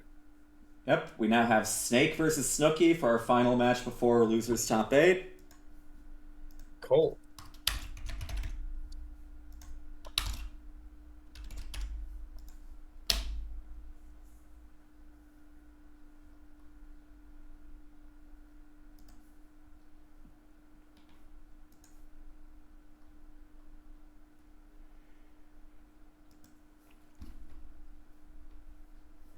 Got the IP.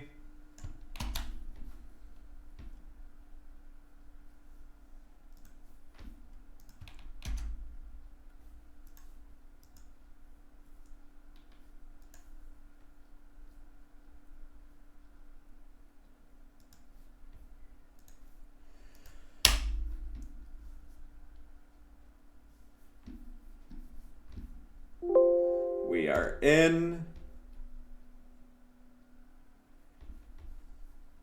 And anyone else still in top 12, you can play your matches off stream. And we'll see you in top 8. Also, again, if you had off stream matches that you want me to stream and commentate and like give advice and tips over, you can submit your replay files to the replay submission channel in my server. Cool. And later this week, I will do a slightly more low-key stream where I commentate and I'm probably a little more informative and less frazzled by bracket running. Anyway, let's get a prediction up.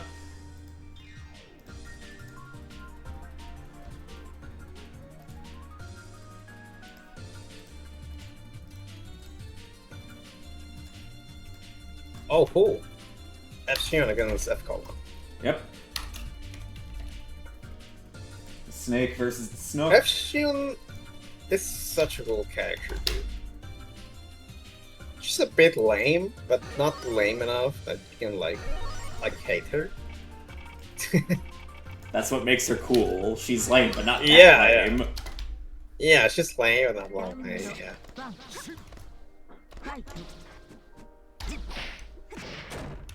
Okay, that's... Okay.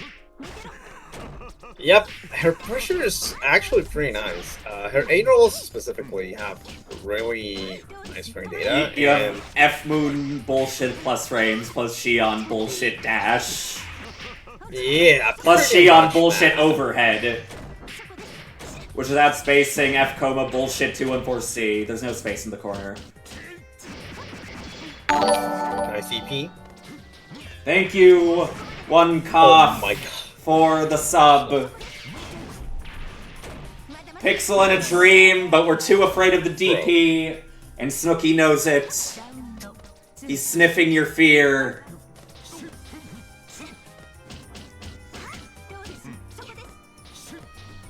I don't like how Snooki's just wasting off normals, but Especially I do as like in- how there's... Yeah. What were you gonna say? I was gonna say, especially as an F Moon, where like you can sit on your A normals for a really long time. Yeah, that's pretty much where I was going. But I do like how they're Oh, no. spacing the... Oh my god, the reset. I like how they're spacing the 3C in a way that it's safe or plus. I think that's one of the main things that you have to learn with this character is the ranges where 3C is plus or That's an important skill. You gotta stand shield that. Yep. Hey, hey. And Snooki looking to have his combos, I was gonna say slightly more down than Snakes, but both seem to be hitting the drop zone once we see their charged moves. You can punish that with a jump in for full combo. Yeah, much better. Yeah. Oh no, he Okay. tried doing it. Oh, If he did it too nay. late, it could have worked too.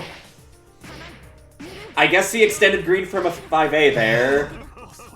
Yeah. Oh my god, what is going on? Guys, no. Yeah. I would like to see some, like, 5e poking with F-Shield and stuff. Like, the usual F-Shield stuff that you see at, like, higher levels, but... this is fine, kinda. Yep. Doesn't tech, stays Nice, safe. no tech. Good meter management from Snooki too. Yeah, gonna hit by the overhead. Nice, that's plus. Snooki has had it with this overhead bullshit. Yeah. No. Oh wait, right, that does combo off A normals. Yeah, it combos. Yeah. See an H, Oh, I remember no. combo off C normals only. Yep. One more hit. Nope, that can Yeah, stagger just into say, just itself. say. Snooki on match point. On top 8 points. About Sion 6B, when I'm on point, I'm pretty sure I can shield it on reaction. I just get hit by that But- shit all the time. Oh, okay.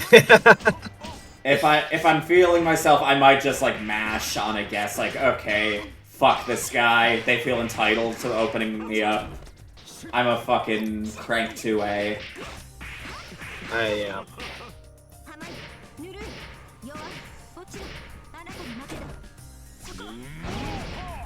Move does have invul. Okay. Yep. Oh, this Facing into the kinda ends of the hurts. earth. Yep. A few pixels in a dream.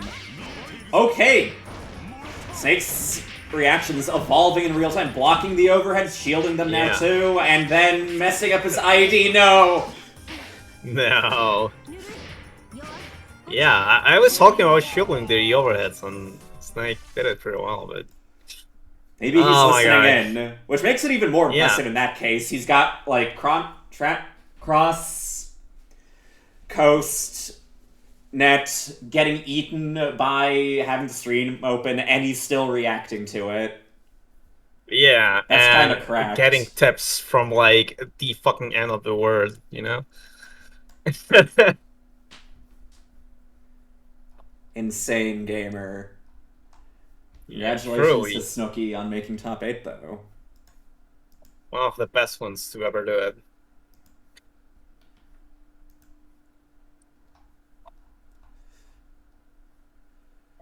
Okay. So, That we now have our losers top 8. I think Kiteo and Bungus are actually still playing, so we get to see Snooki again against Cool Calm Oh. Dust 2. do you like Dust 2? I mean, You know, the I'm- Counter-Strike stage? I was thinking about the sequel to Dust, the Substance. Oh! That also works. Like, I like some of the things they tried with Dust 2, but I think Dust 1 is still better. Fair enough.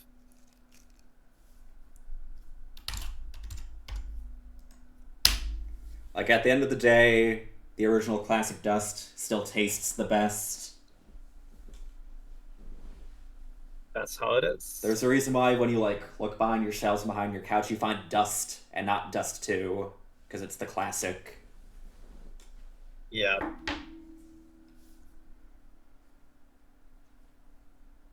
Sometimes I would like to find Dust 2. Just like, that's a little bit of variety, you know? I mean, same. Yeah. Maybe if I ever, like, make it back into the States, behind my bookshelves that I've left untouched for 2 years now, I'll see some Dust 2 growing back there. Yeah. You will see some Maxi, That too. probably. Yeah.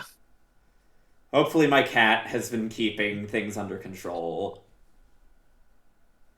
I trust in your cat. I trust in my cat too. She likes killing things a lot. Cool. Sounds like a cat. Yep. The other day I went, like my neighbors are on vacations, so I had to go feed their cats, and those cats were not cats, dude. Like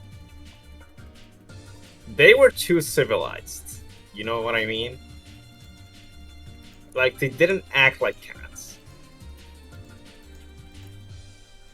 Or they like... do elaborate. I'm interested to see what you mean by that. I mean, they're kind of like babies, you know? They were not cats. Like, good cats are like kind of like passive aggressive and stuff. Uh-huh. Like they see you, they can't ignore you, but they also want your attention. But these cats were just all over me, you know? And I'm a complete stranger. That's not how cats work. Oh, they were more like dogs. Those- Like, ooh, new human. Yeah, they were more like dogs, yeah. And that's not how cats work. You know? Yeah, that's not my cat. My cat likes me a lot. She spends like almost all day in my room. But Yeah, that's the point of cats. You kind of have to work. they have favorite people. Yeah. You have to work for them to like you. You know, it's not like cats just go and like anyone. But Yeah. these cats were like that. They were like dogs. Whenever I've had friends over, my cat would literally just like disappear for the entire time they're there. Yeah, that's how cats work. Like, I had my friend Waterworks over for 5 days once, and he, like... If I hadn't told him before, he would have just straight up not known I had a cat. Yeah. Why is Snooki suddenly hitting all of these combos? Despite dropping them just just before. I don't know. And Coma, it's Hurtbox, losing maybe, somehow. or the connection being better now. Yeah, that might be it. Oh wow, that was game 1 already. Holy shit, that was very Yeah, fast. it was game 1, and Cool, Calm, Dust 2, 1. Okay. I like the orb placement there. Okay. 5A, 5B, I like it. 6A. Oh, I think that was 2 and 4A startup. Oh. Ill-advised. And a fearless Yeah. 2B. Cool Calm Dust 2 on match point already. Nice, JB. Blocks.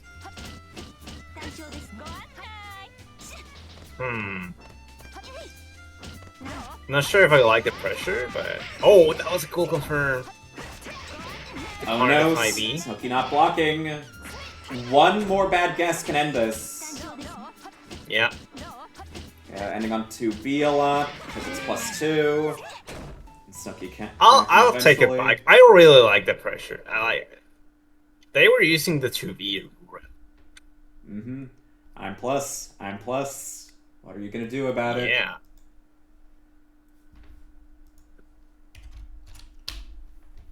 Dude, I like it, Falco. This guy's cool. Now we got Bungus versus Mikus.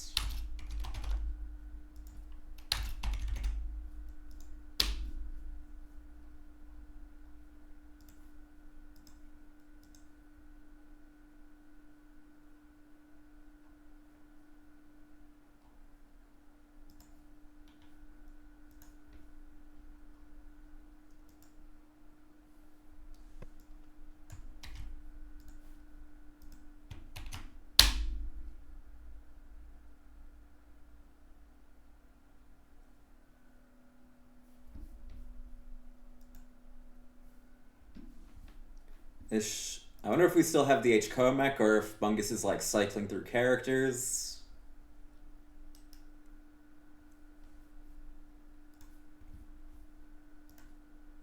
Mikas, I've never seen play a character that isn't F Coma, meanwhile. Hmm. Should probably get a prediction up while they connect.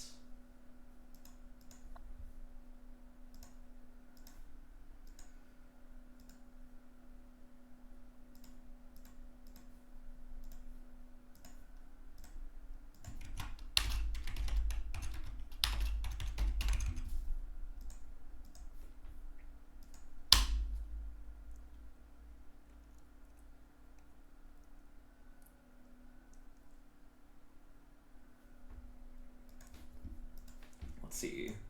What characters do we have in this top 8? We have F Aoko, F Shion, H Comic, F Coma, C Roa, H Arc, F Nania, and C Roa again. Nice.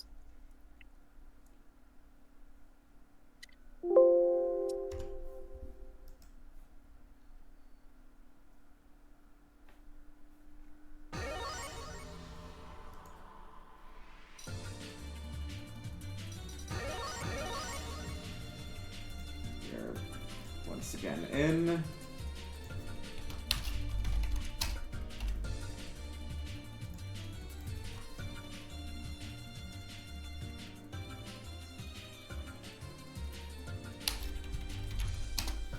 We can start. Hell.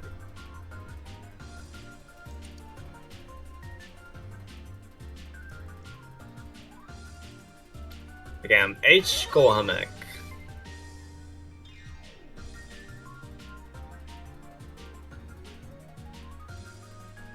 I think one thing about H Kohamek that I feel like not a lot of people get in the first place is that her normals are crazy. Mm-hmm. They depend a bit too much on the specials. Spike Ball specifically, So- I think they depend on too much. Yeah, balls and the air beams, which is fine. Those are strong tools, but sometimes to course or angles and stuff like that, you have to use your novels instead. Mm-hmm. In a timely manner, at least. If you don't do that, you're gonna get like overwhelmed by people that try to rush you down. Mm-hmm. And this is not something this character should lose to. She still has Gohan normals. Gohan normals are broken. Mainly 5e is crazy. Great. And there is some stuff that you can whiff punish on reaction with 2C, and you kind of have to laugh it out. I think that's like the hard part about picking a Gohan character. You kind of have to know your ranges and know what things you can whiff punish on reaction. Like, very. Speaking of which, of getting rushed down. Already in. Yeah. Thanks, Bunker. Immediate off of me, understandable. Mm-hmm. Yeah, you don't want to deal with Coma top of you. I imagine we're going to see a decent amount of air assist, air stalls, because you can't really beat F Coma 2B head on, especially with H Comix jump ins. You can try going for the cross up angle with jump C, but that's about it. You're gonna also stall with air specials, but it's super risky. And I think Bungus doesn't know that.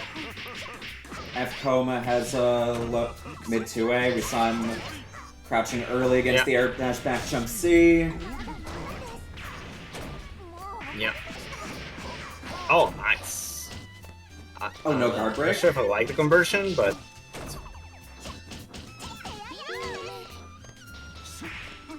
Now jump into me. Let's see what Bungus has got. I do like the attempt to dash there. yeah, definitely.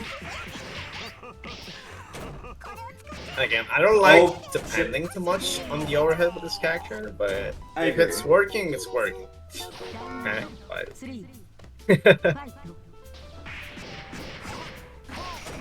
Hey, I like it. Okay.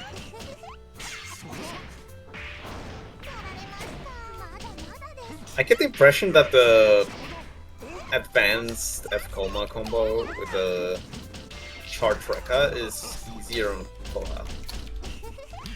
But okay.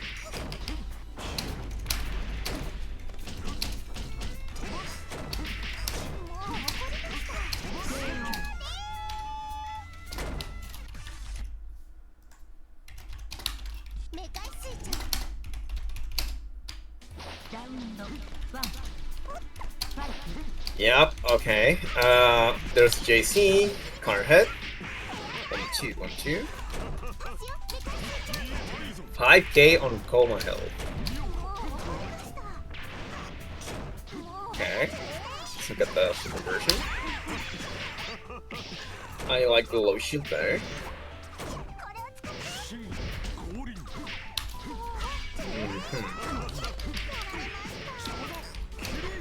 Hey, I think F-Coma has like a really high variety of reversals. However, they're not very good. You kind of have to like... There are ways that you can structure your meaties where you can kind of punish all of them. But it's character specific, so I won't say really how with H. Kohamak. There's definitely.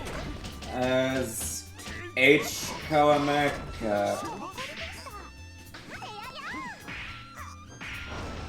you can at least beat 236C and 22C easily just with an normal meaty. Yeah, I'll just say, let's leave it as like pump work, right? But you can definitely have a way to just beat every reversal. Just on match point. Oh no, 5C whiff. Yeah. Ooh, nice. That's cute. Dead. Bro.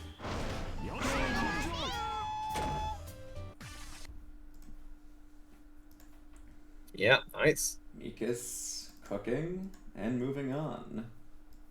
So someone asking, is there any reason to play the other two Golemax? They're different characters. F is not a good character, but C Golemax is actually pretty strong. Yeah, C is good and pretty distinct. She has different I air think control with the jetpacks. I think C Golemax is legitimately like one of the most unexplored, probably high tier characters in the game. I agree. She's super strong.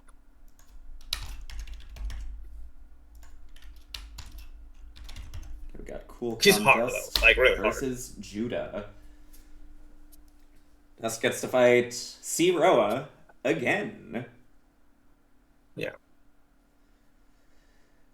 Also, a reminder to everyone that has off-stream matches, replays of off-stream matches that they would like to have commentated and have, like, advice given over. You can send me your replay files, and I'll compile them and stream them at a later date. By later date, I mean just later this week. Nice. Yeah, especially to make up for the fact that this is a really big bracket, so there's kind of a limit to how many people I was able to get on stream, and so on. Yep.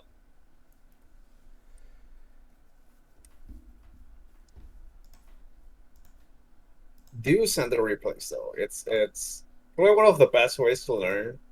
It's just recording your matches and having someone help you over, like, review them. Yeah, and you don't even have to put in the effort of recording your matches. You just need to send me the replay files. That's even easier. Whenever I do, like, match review stuff, I always ask them to please record the matches so I can rewind stuff. Ordinarily I would, but because I'm going to be streaming them, I figured it'll be fine, because it is basically just gonna be like a secondary stream of the matches. Yeah, fair. Like, if you want like a truly super in-depth set review, then yeah, I prefer I get recordings, but... Yeah. We can start.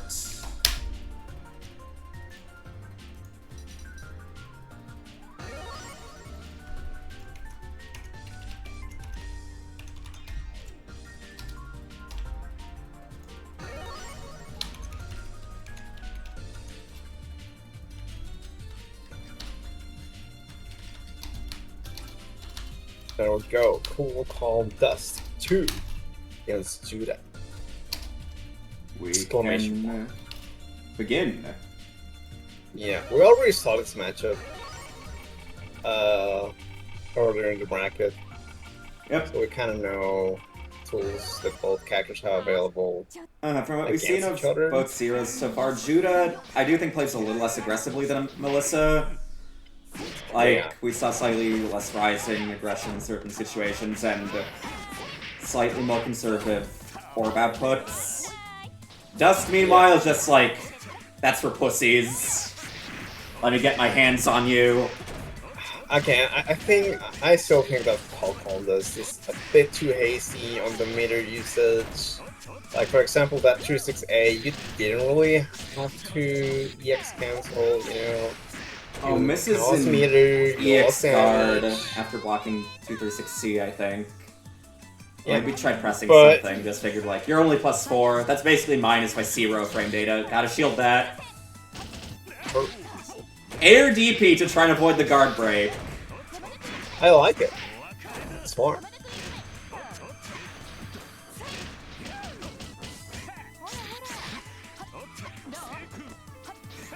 Maybe I should run an exhibition between Melissa and Judah. That will be fun. The 0 mirror for 10+ games for all to see. Yeah. Judah with game 1. And yeah, really quick game 1.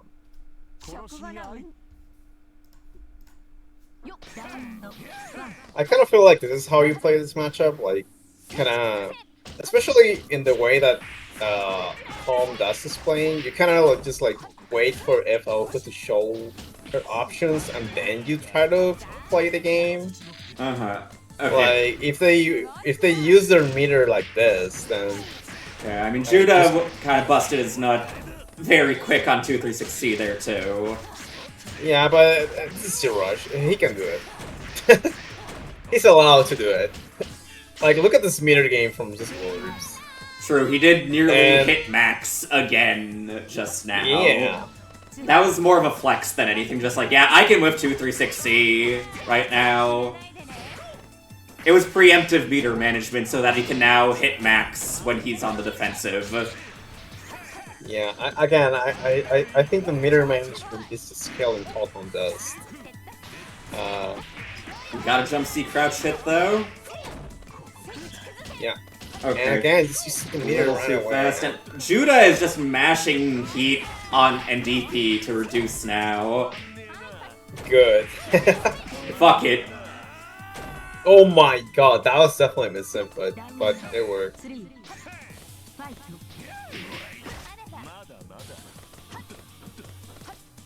Trying to get space.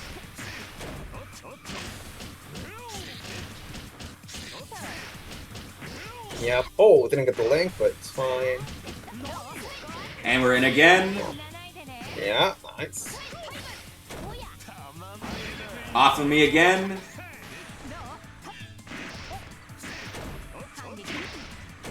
Both of the Dust v Zero matches have, like, just been so never a dull moment. Yeah. There's always something happening. Oh my god, what a good dash under. Got the orb. Yeah. And it just hits. Oh, what the fuck? Never a dull moment. Okay, Blue Fire, what's the mix? Empty low. Yeah. We're still in it. Coming back from the brink of death in typical cool, calm fashion.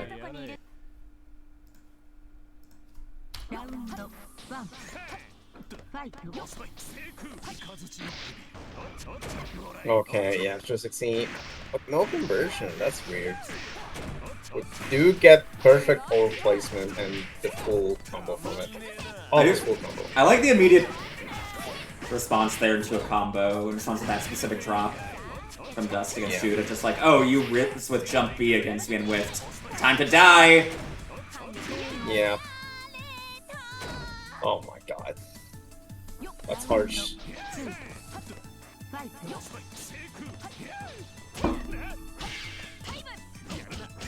Okay, that's a mistempered on the shield counter. Again, that's... It was a counter hit anyway, you didn't need to EX cancel. And look at the damage now. Oh no, we tried mashing on the landing. Yep. And don't have meter to get out of this. Good. We're out though. Yeah. Shield, no! 16. This is a little rough. Ooh, no, you should have to find me there. That was tragic. Well, yeah. So one quick tip that I can give is with I used to watch an FLCO player. I think his name was Kuroi Sanda.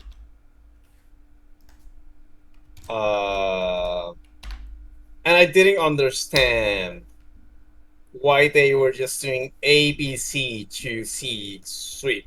It was like, dude, why will you ever do this? And now that I'm a mature player, I've grown out of it. And I'm like, dude, this is the best FLCO combo. Because you get the hard knockdown, you get the TK ball, and you don't use them either. It sounds stupid, but ABC sweep is actually one of the best FLCO combos if you want to be conservative with your resources and mainly use your resources for Bullfire, and you use air combo when you want to like spend meter on EX ball or you're already are in the corner. I think Qualcomm Dust did get the hits in neutral, but didn't get the momentum, which is, I mean, they kind of did, you know, like you get the hit, you get the combo, you get the knockdown, you get the pressure, but then if they get out of that, you're out of meter, and you're behind against Zero, you know? It's kind of rough. Just the quick and easy, don't let them play combo. Yeah. Prediction is up. We now have Shoaib versus Mikus.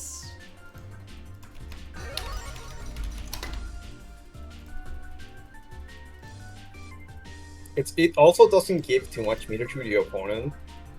So in general, it's like it might sound a bit too conservative, but it's actually kind of like good to set you up into winning positions later.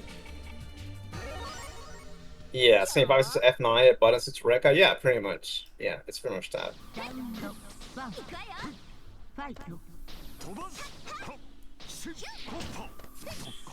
Okay. Oh, not again.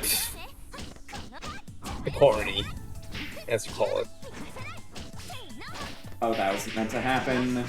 Yeah, 4C, that's... Okay, time your meaties, or just block in case you don't want to deal with mistiming versus a fake 2-2 reversal.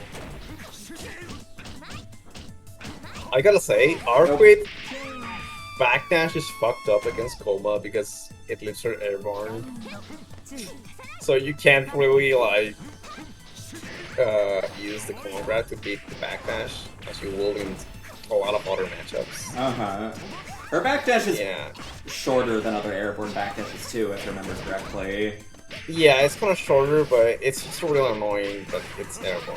Yeah, I mean that's like probably a boon, so she's still like in more normal range after it. Yeah, it's catching it. Oh, out of bounces, out of bounces.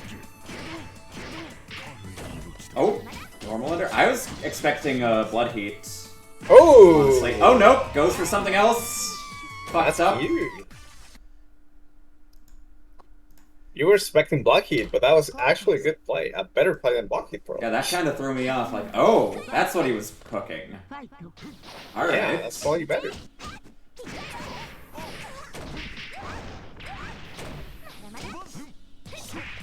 The block.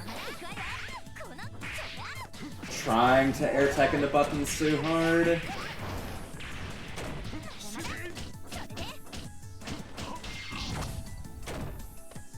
A little risky to bunker against Rekka's due to the armor, but it was well timed.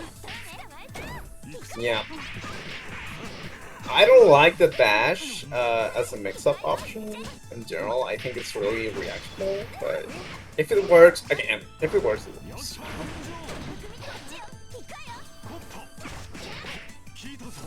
It's just, in general, I just don't like depending on options. That if your opponent knows what you're doing, you're gonna get hit. I generally agree. Yeah, it's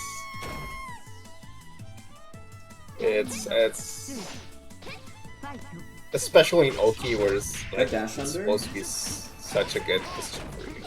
Oh, it's Saga Rekka hits. Bro. Does it again. Bro. No, getting a little too...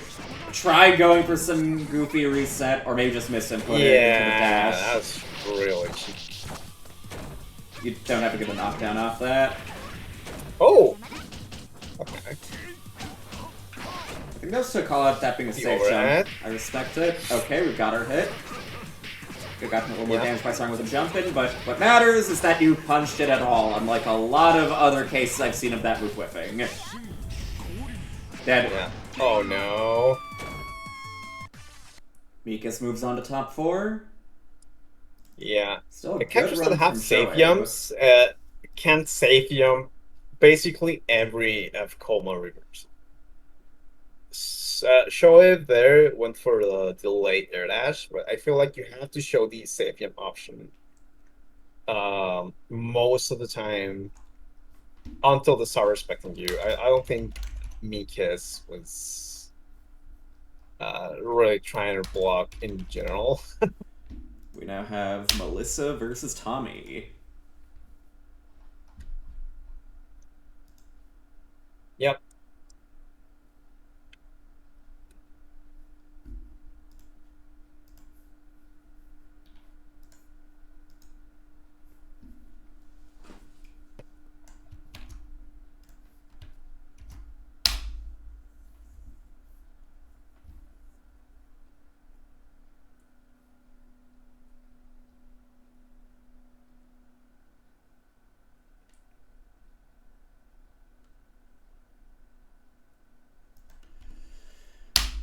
Tommy being thrown through the sea Roa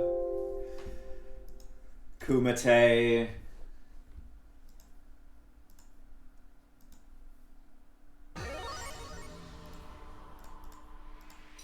But so far, he's been cooking pretty hard.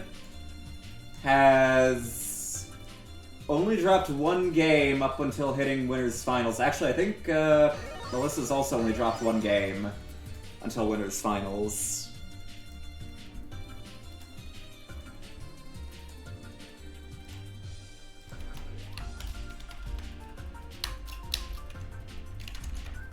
Prediction is up. Get your coins out.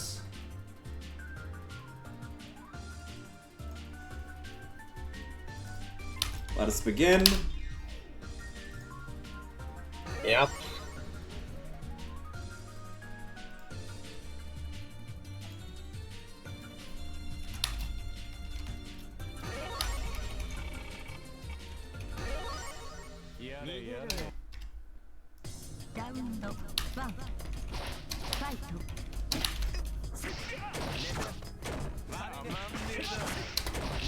And yep. Yeah, just going straight for Oki every time does not want to let this character play at all. The immediate 5A, 6A gets smashed. It's kind of a joke, but yeah, against Aurora, the best option really is to not let him play. Yep. So we got some max in case something goes wrong.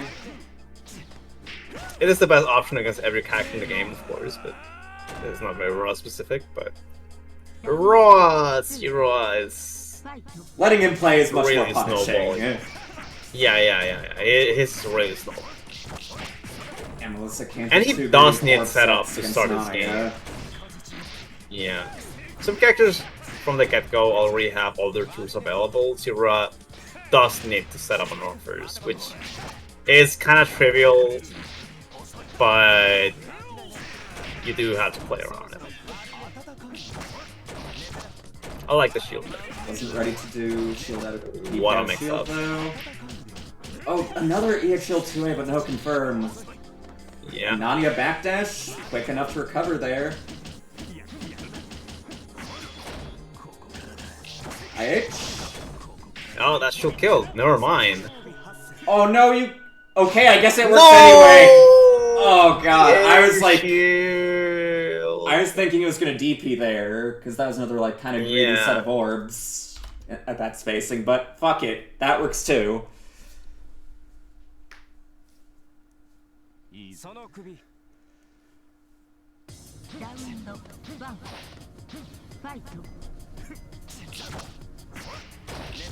This is versus 3, right?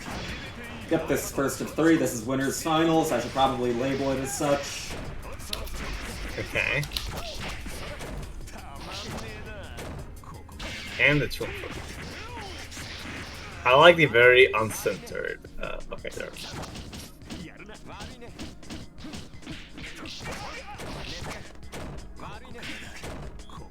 Okay, yep.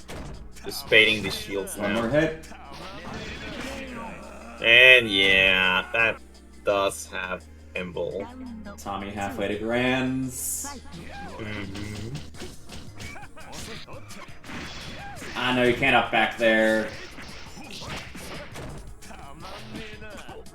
That's a pretty common reaction I see. Like, you'll get a slightly greedy ground orb set and pressure from Zeroa, and the opponent, like, sevens in response, and it's like, no, that's like the one thing you don't want to do more than anything else in that situation. Yeah. Yeah, Busan, orbital Oh my cancel God. into shield. Fun fact, Ro can do that. Guessing Yeah. Melissa wanted to call out not sure if I some like it, aggro but- chase. But Tommy's been picking the right times to advance and when not to. Pretty consistently Yeah, so I was far. about to say, I understand that Raw can do that, but you usually don't see many Raws doing it because there are better options. I in think general. it's good in Fireball matchups. Yeah, definitely. Melissa is heading back to CSS. Are we swapping moon? Character switch? She did mention having an F-Roa too. I don't hate it. I'll say, I don't hate it. It's like, okay, this guy keeps getting in my face trying to interact with me. Maybe better normals are the play. Yeah, I'm a F-Rod truther. Okay, I keep saying this character is kind of good. Like, he's not zero good, but he does have strengths of his own, and big normals is one of them. I don't believe in this character too much, but I do think that he does have better normals than the other two moons. Mostly. Yeah, I think the problem with F-Ra is that he doesn't have a niche. You know, like Zero is crazy broken. H-Ra is really good in zoning matchups, where F-Ra is just a different character.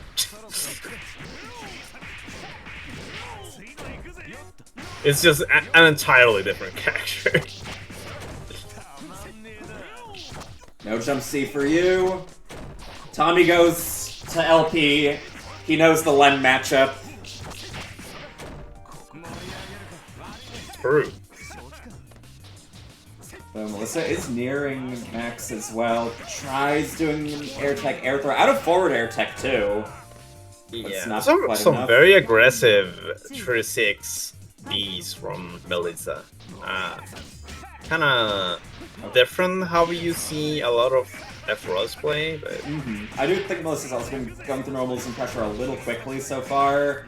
Again, as an F moon, you have a +3 to A. You can stagger off that a lot. And F-Ro is Yeah, plus two- B normals too. yeah, F-Ro has really good moments for pressure.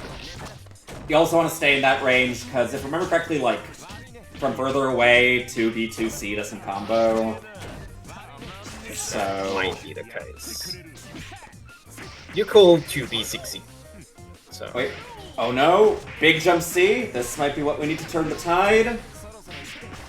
Okay, that's not hard to see, but it works. Oh, it doesn't use the meter, nice. Cool, I went for air combo, but to be a bit safer, but I like it. Doesn't want to get bursted. Mm-hmm. Oh god! Good backdash, but what the hell? That was meant to be a throw, I'm pretty sure. Yeah, but even then, you shouldn't throw it. It might have just been to be safe. Like, my guess is she had the throw response in her brain from when you blocked 2 and 4A. Oh, okay, yeah, that's sort in it. But we saw Tommy's a hit away again. Yeah. Space Marine. Mix up. Keeping Melissa alive. Misses the knockdown though. Yeah, I oh no. That's a weird routing. Tried calling out the plus frames, but Tommy called out the call out of the plus frames. There's been surprisingly little food talk this time heavily. Yeah, I did like the Aphra pick. I'm not sure if I like the routing. Could definitely use some work, but cool stuff. Good showing, I think. Tommy is dominating right now. Yeah. Can anyone stop the Tomster, the Tamster? We now have Mikas versus Judah. Mikas is the one thing standing in the way of a C-Roa mirror on stream. Can he prevent it? Or is it inevitable? Matchup-wise has a bit of a hill to climb.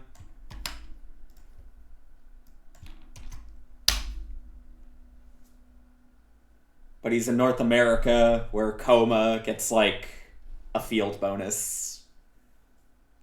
Yeah. He's in Canada, though. I'm not sure if how much the field bonus applies. If that's, like, in all of North America field bonus, or just a US field bonus for Coma.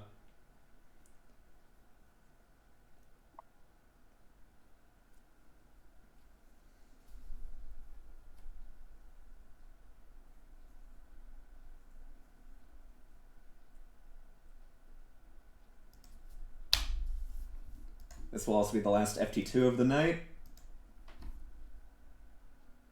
That's true.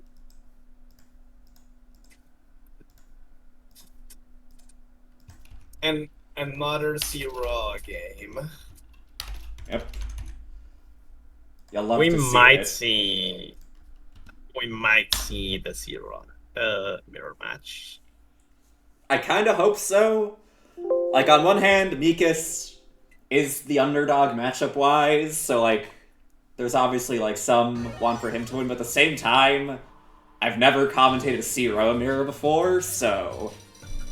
Also, prediction is up, place your bets, so on and so forth.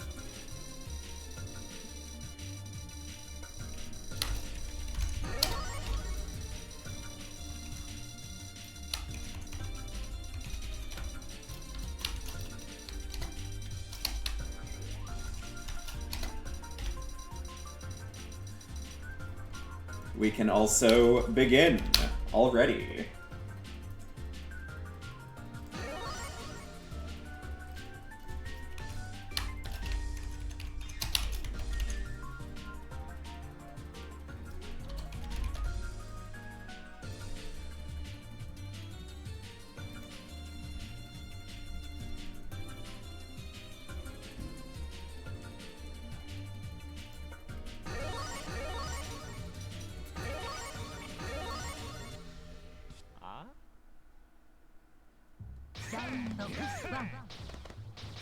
Okay. 360. The orbs a bit too high, so it doesn't hit crush or coma.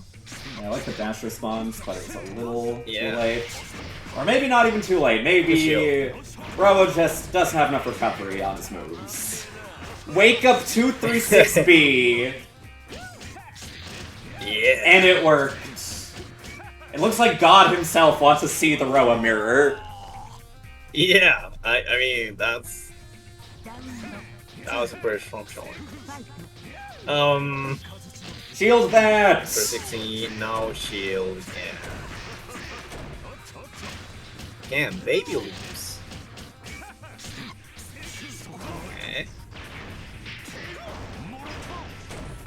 The problem with doing those loops is that you don't get like a good orb Uh-huh. knockdown. Like, one of the cool things about doing charge orb route is that you get, like, you can, instead of going for like the full ender, after one of the charge orbs you can do 2A2C. And if you do the regular orb loop, you just get double normal orbs, which is not bad at all. So I think it's very much worth it to learn one of those routes. Mm-hmm. Like, both routes have their strengths. But yeah, just 2-2C ender with no orbs below is not great. Like that. Okay. Oh, and we got the car hit confirmed.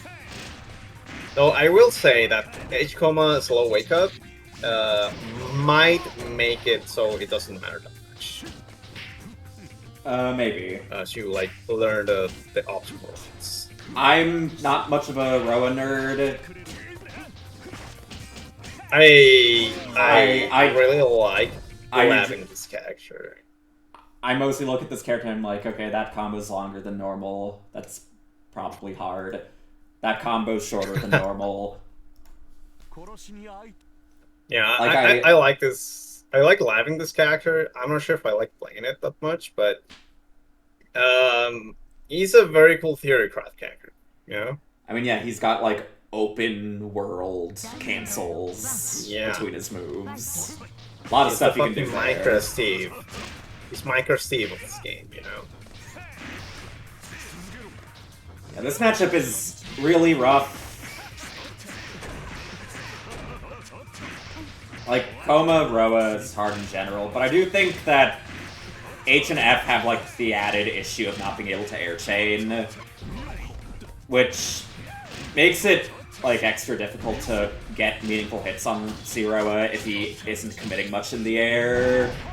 Yeah, that's something that not too many people take into account. Right? Like, sometimes you do get the hits on Raw, right? But if it's not a meaningful hit, then it doesn't matter. Yeah, that's why I think Seiko is slightly better in this matchup. Still not a matchup you want to play at all, but like you can at least somewhat consistently confirm into a knockdown and some damage. And on your better hits, you do more damage to make the round end faster. Yeah, I don't entirely disagree. I do think that F Coma momentum is definitely like better, but he doesn't have access to it at all times like C does. Yeah, I agree with it's, that. Like really easy to just go and everything, you know? Yeah, C Coma, you're just kind of playing like a normal melty character against Zero, so like it sucks. F Coma, it feels like a lot of time you're just kind of being barred from getting to play your game at all. Yeah. But we're in now. Oh no! You hesitated too much! Okay. Though I will say, my God. even though these are baby routes, these are good baby routes. Just keeping it If that makes any sense. relatively safe and solid. Yeah. Sometimes, like, it doesn't matter if you're doing, like, the optimal combo and stuff. As long as you get, like, a good enough knockdown and you can keep the momentum, that's a good combo, you know?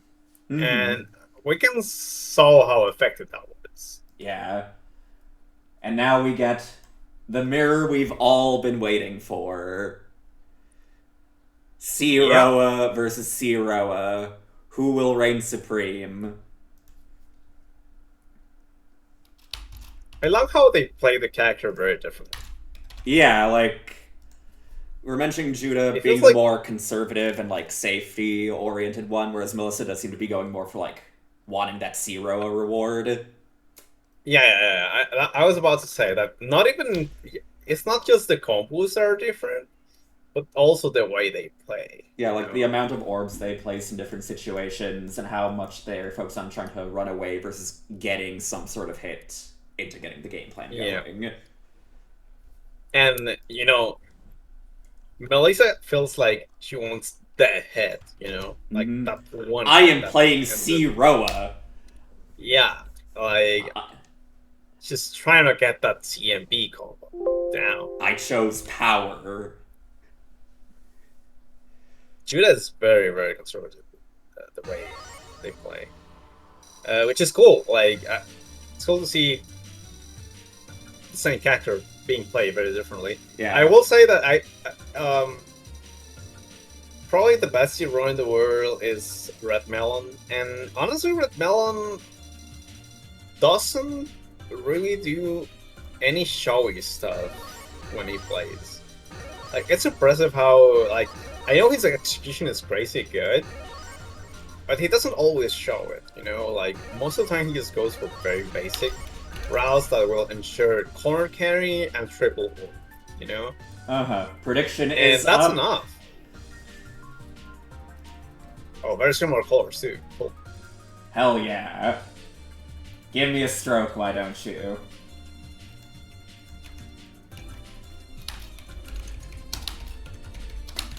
So let's pick the Whiteland stage. It will be so funny. This is FT3. We have a minimum of 3 whole games of C-Roa on C-Roa action.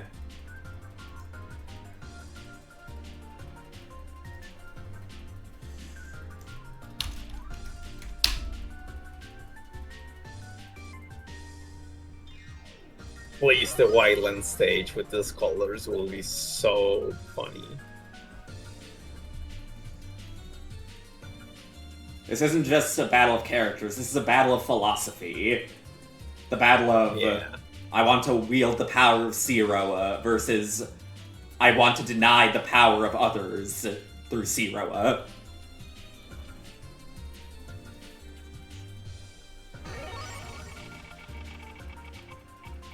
There's another C-Roa player that I really like watching, which is a novel. I think it's, again, just playing the character in a kind of basic way, but not really, because when it is the time to optimize, he optimizes. Yep. Good shield there. We also saw Good an earlier shield. interaction that I really hate against Zero, where you react to the 236C with shield, but your air momentum moves you just out of the 236C hitbox last minute, so you're just whiffing shield. And Yeah. I'm like, god damn it. Okay, we're seeing Judah play a little more aggressively this time. Yeah. Just like Melissa's, I feel like the movement is what giving Judah the edge here.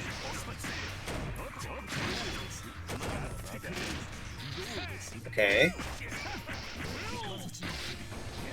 360. Oh! I'm not sure if that was the best punish, but fine. Nice. Good round.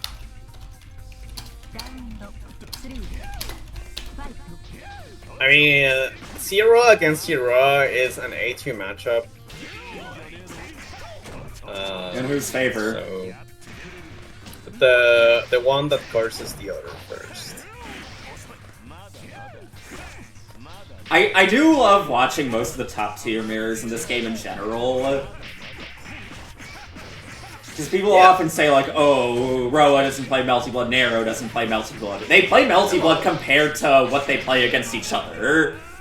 Yeah.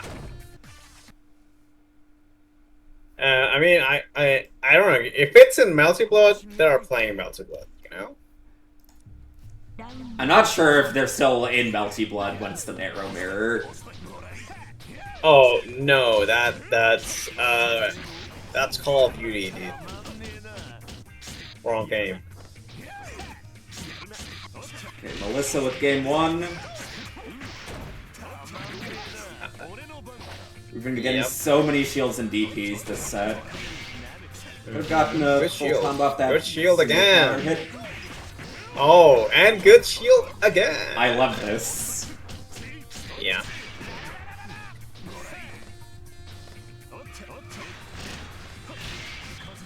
Nope.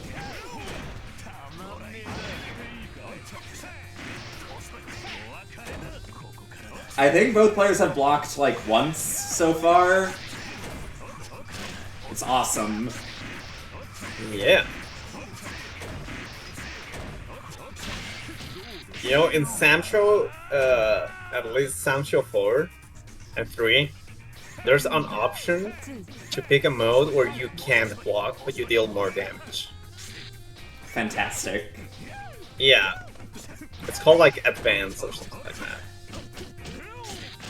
Okay, we tried calling out Wake Up DP with orb sets with Yeah. cancel into shield. Yeah, You're but not there's no reacting. punish on the landing. That's weird. Yeah, after both players like mashed it on Wake Up so much this match so far, you're gonna let that fly? Yeah. Okay, Melissa, halfway to Grands now. Both sent to losers by Tommy. My god, that came out in time. Nope.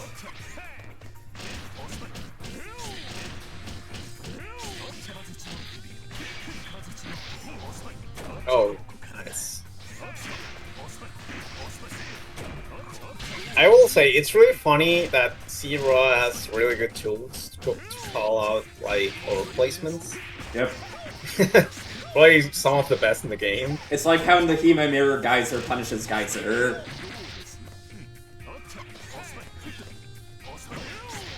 Yeah. Some mirrors in this game are really funny. Those are the best ones. Yeah.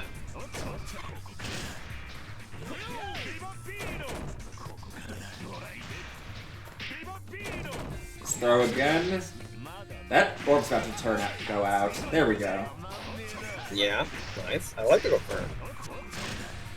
No meter for the ODG. But yeah, nice. Melissa hesitating a bit on the DP cancel off normal shield there. I'm matching after those. A few of the others got punished. 1-1. We're in it for the long.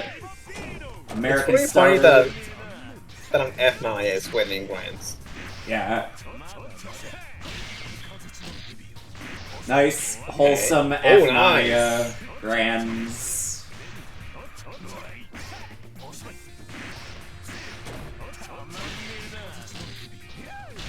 Okay.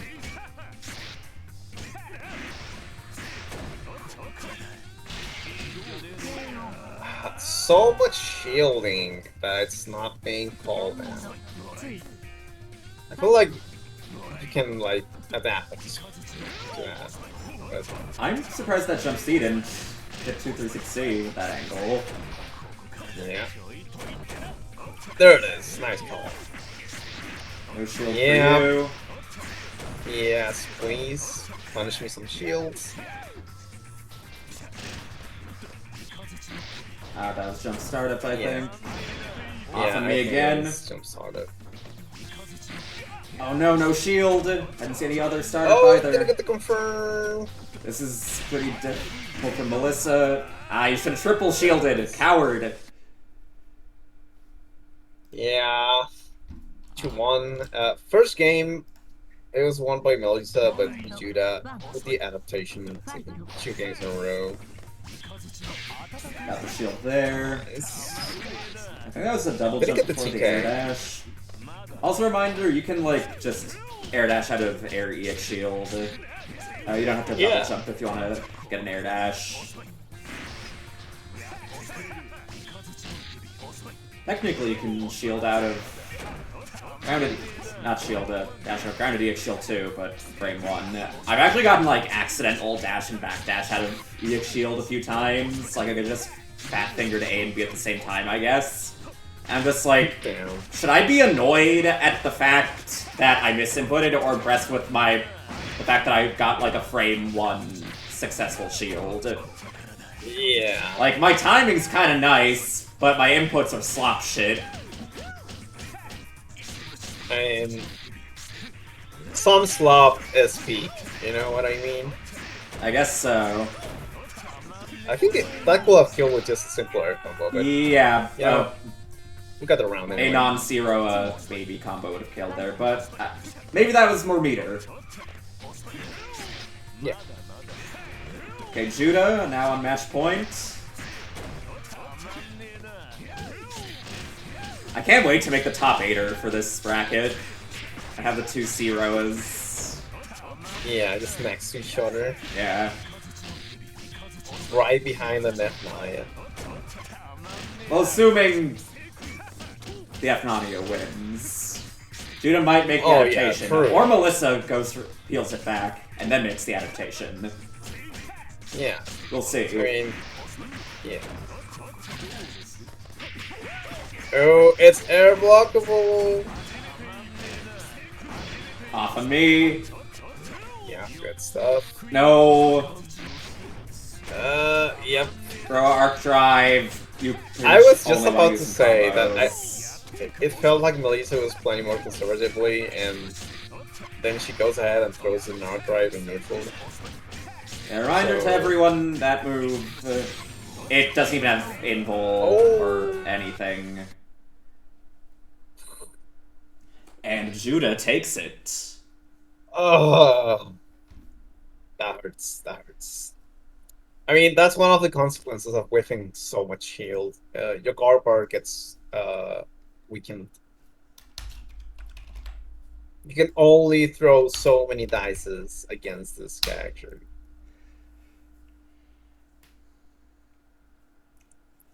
Serial dice roller. Melissa versus Judah exhibition. I am very down to run that. I'm more than happy to commentate a dozen more games of that. I think I'll pass. More for me. True. Judah's saying no P breaks this time. He's locked in.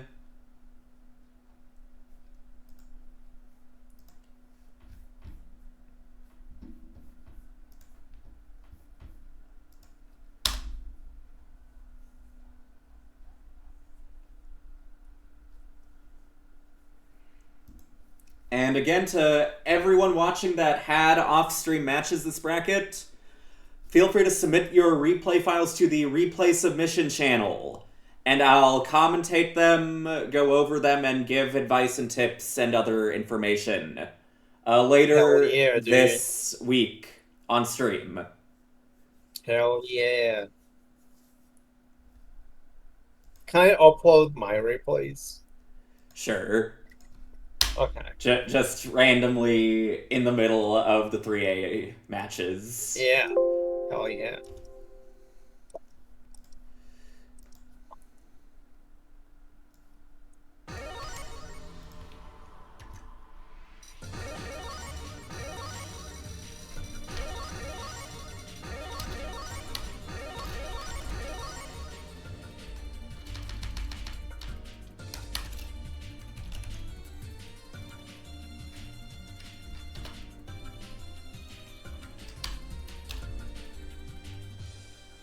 Okay, let's get a prediction up. Oh, the last prediction was 50-50 too.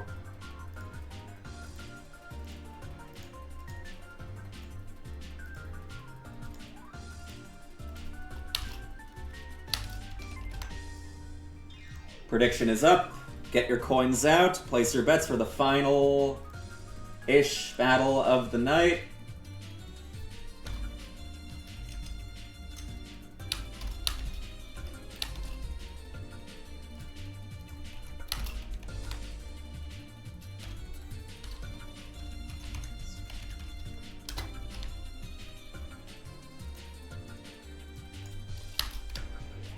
Grand final. Grand finals. We can start. H. Kohan.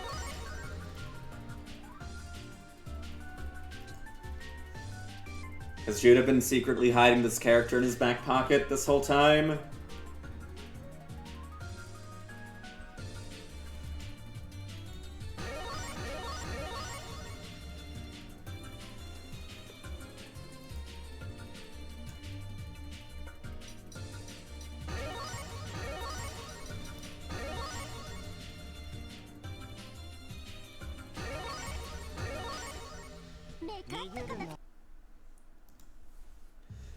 We're still on. I'm guessing this is Tommy's stage. Yeah, I mean, yeah. Catching the jump 1 frame off the ground.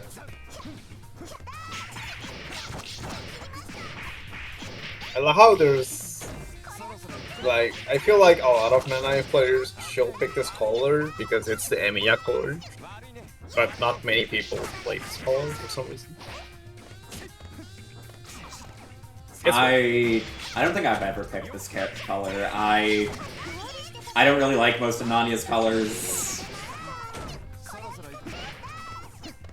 I think I mostly play like 3 and 6. 3 on H, 6 on C. And I like almost never touch F. But I think I usually pick like the red one in the second row. I kinda like that one. My other issue is that like all the decentish F Nanya, not F Nanya, just Nanya colors are like taken by someone else. Yeah. And the rest kinda suck. I like how someone just randomly typed in Japanese.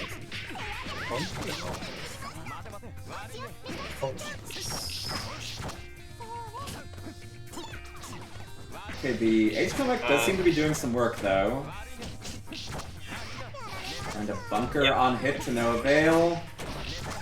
One more open up can take this. One more. Oh no, he could have landed the throw there, but still alive. Not getting spike balled. Tommy with game 1.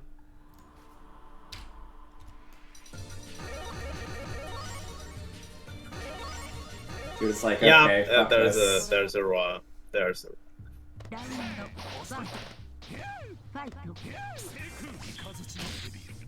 Okay, no more evil spike ball BGs. We're back to honest zero gaming. Wait. Mid-pressure dive kick. Tommy has the world in the palm of his hand. yeah.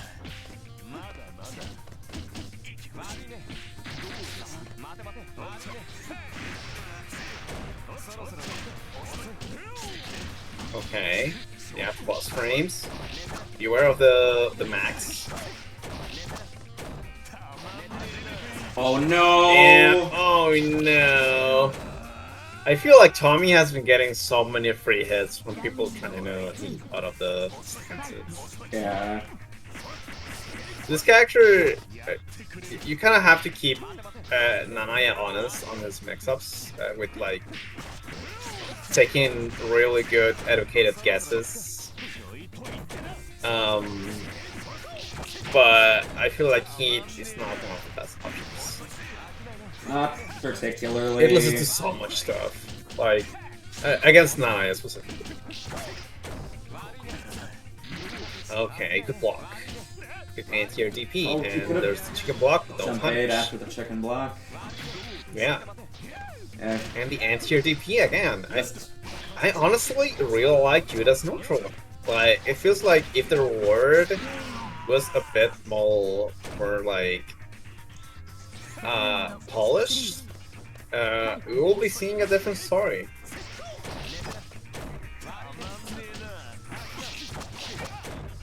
Good.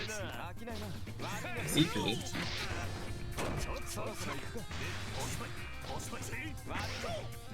Okay, again, the back kick, and yeah. Oh, it's just Okay, low Drew's range. got his hit. I was a little scared for Judah there with the amount of orbs he set. That felt like prime DP ability. And, oh, that was definitely Shield a throw that attempt, right? plays. Okay, Judah takes the game, already doing better than before. Yeah, kind of cool.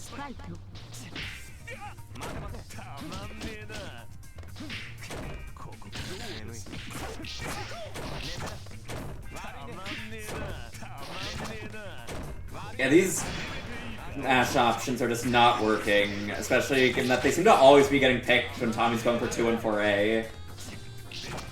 Yeah.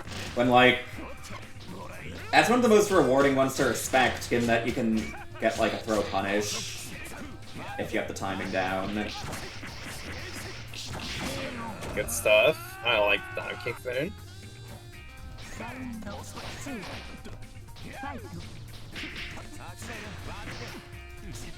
Okay, and dive kick again.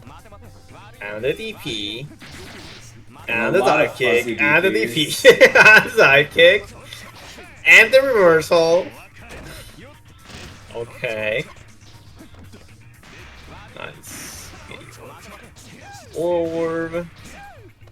Orb. And there it is again. Yeah, Judah's learned to play a lot more safely now, forcing time to Yeah, I like it. take even more risks. But he's in now. Yep. I'm the JA. Combo grab. It's a combo from it. Not too much damage. Might have been better top for Oki in that situation. I like it because of what just happened, which is it give them enough time to charge me. It does align the plan is to give Tommy his hit there, putting up one more game. I feel like you kind of have to choose there. Like, do you want the Oki or do you want like the guaranteed max? And it feels like the max was the right option.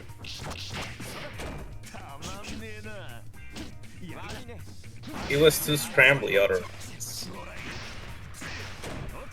I mean, I don't know if right option, but like, it was not a bad option.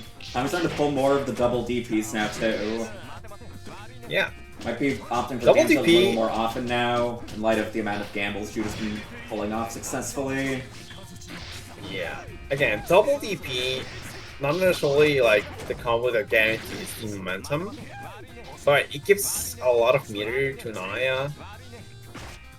So it's good to do that. I have to learn it. I also deals a lot of damage. Okay, you are up the orb. Oh, tries the 2-on-4B to catch the jump. And nice. Okay, Judah's got around again. Equalizer point. Yeah. Off of me again. Again, just cranking defensive options on hit. Wants to return to wholesome zero neutral. Nice backdash. A big part of playing this matchup is knowing in which ranges the orbs don't hit, because they aren't technically full screen. Yeah, that backdash is really well spaced in relation to it too. Yeah. Nearing I max like again. how Tommy's playing. Oh, good JC, but it feels like Judah is. Oh, didn't block the mix-up. Yeah, I was about to say Judah was doing a pretty good job at blocking this stuff, but this pressure is very forgiving. Pressure. Was that an air throw attempt, maybe? I don't know. No, I didn't catch it. Just reading the chat. Oh, But Tommy's on match point now. good shield counter. Really good shield counter. And the mix-up. Yep. Good hit. These 2 and 4 Bs have been a little scary though. Not many of them have been hitting. Honestly, I feel like if Tommy... That one though. Never mind. Yeah, Wait, my hat. doing for B. Yeah. Okay, nice. Okay, one confirmed can end this now. Yeah, but again, Zero taking the momentum just once will also take it. There we Okay, go. and nice. And Well Tommy played. is your new 3attle of the 3A Beginner's Tourney champion. So if that was a beginner, I'm a fucking pro. Well played. What kind of frog are you then? The kind that says Keropi.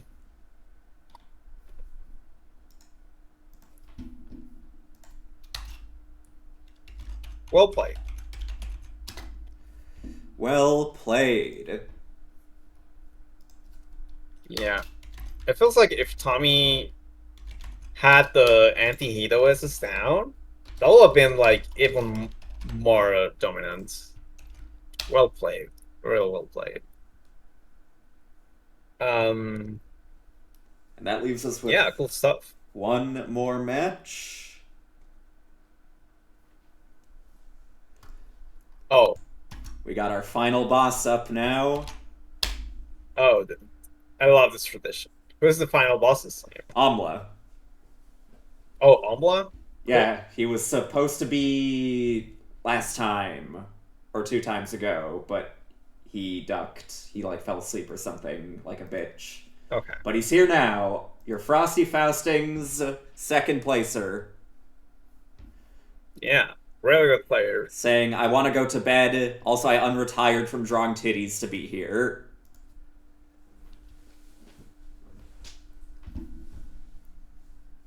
That's a statement. Tommy now has to contend with the wrath of a man denied his titties.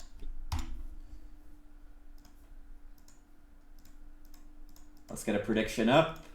How many games do we think will be taken? Is it first or 3? It's FT5. FT5, okay. I don't know. I'll be surprised if it's 1 game. Prediction Oh, is the up. Get H your coins out. Please don't play that character. I don't know, dude. I feel like H-Mate's score lead is kinda real. Not gonna lie. Okay, but if we're measuring realness levels, I feel like solo HCO is a little more than kinda. Yeah, no, I mean, solo H-Go is better. But I feel like... I honestly think this character is not as dysfunctional as some people say. H, Hisui lead? I do feel like it's kind of... Like, that character's not great. Koha lead, kind of fine. It's just worse at H-Goha, but it's kind of fine.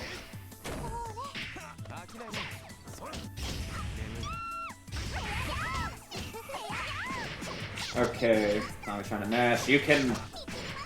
It's not H-Koha, you can block this character a lot. Yeah, you definitely can. Let's shield with there. I think that was Amo trying to do a shield to AOS. I know he does that often Maybe. against characters with DPs. Yeah, I guess Naya is also surprisingly easy, so... It is that is also one of the benefits of playing H-Moon. You don't have to, like, react to the shield and cancel it. Yeah. You can just auto-counter the kinda DP against multi-hits. Yeah. It's very free.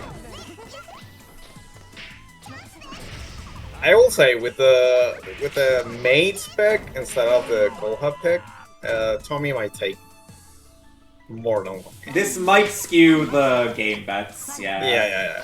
Though, it is still the same neutral that Amla is used to, just Yeah. Almost neutral is... the reward is weaker. Yeah. Yeah, and that DP has so much involved. Wake up 2 over C. Hell yeah. Okay, some attack with DP. No punish again. Come on, Amla, you're supposed to be like one of the nerds of the community. God. We are nearing max, so we have a bit of insurance on our side. Some more health counts for the first game. I don't remember who played H. Kohamek in the tournament, but there's a lot of there are a lot of tools between all the Koha, almost all the Kohas that you can learn from watching like good Koha players. Mainly the way they use it. And I feel like Umbla is one of the best at using like 5B, which is a crazy good normal. It's funny because Amla is actually a bit of a 5B down player. Really? Yeah, he says like the he move uses isn't that that good. really well. Maybe that's why he uses it so well. He like doesn't overestimate it. Yeah, maybe. So like anytime it might lose, he's like, this move sucks, I can't use it here. Yeah. And just filters out all the times it would fail. It's a really crazy good move.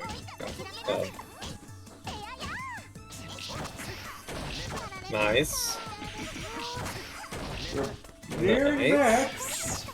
Almost just wants to Conquered. not block for a little bit.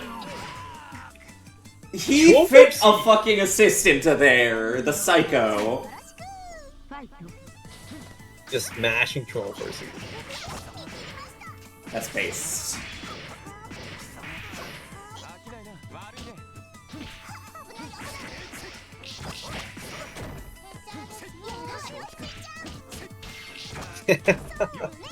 Now he's just doing it. For the psycho boy. I mean, sometimes when you're the final boss, you gotta do the 3A winner at least a little dirty, so that it still had credibility as a beginner bracket. Yeah. Get a screw.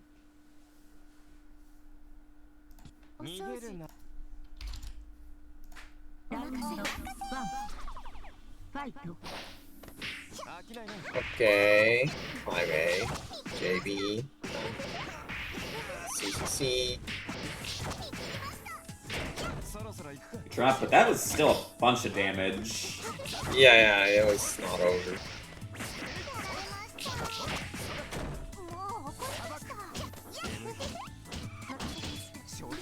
Okay, 2 over C. If that was C, Koha jump C, that would have punished. Yeah, I gotta say the routes that I learned for H Koha lead are very different from what Almost are doing, but I'm pretty sure that Almost routes are better. So...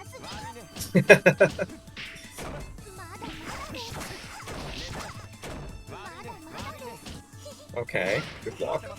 I was just applying all of his nerd shit from H Kohaku, and it's like...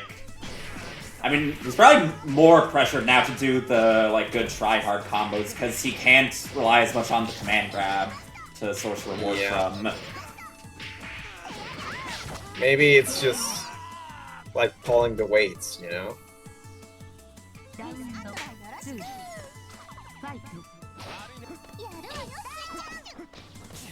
Honestly, I kind of want to learn this capture. Looks cool. Well, maybe not with mates, you know, but like H Kohaku. You want to do H Kohaku combos. Yeah, H Kohaku stuff. Looks cool. That's fair. Yeah. Amla has been like putting this character on the map pretty nicely. Yeah. This character's cool. This character's cheap. Yeah, it's pretty cheap. Not the one on screen right now. Half of this character is cheap.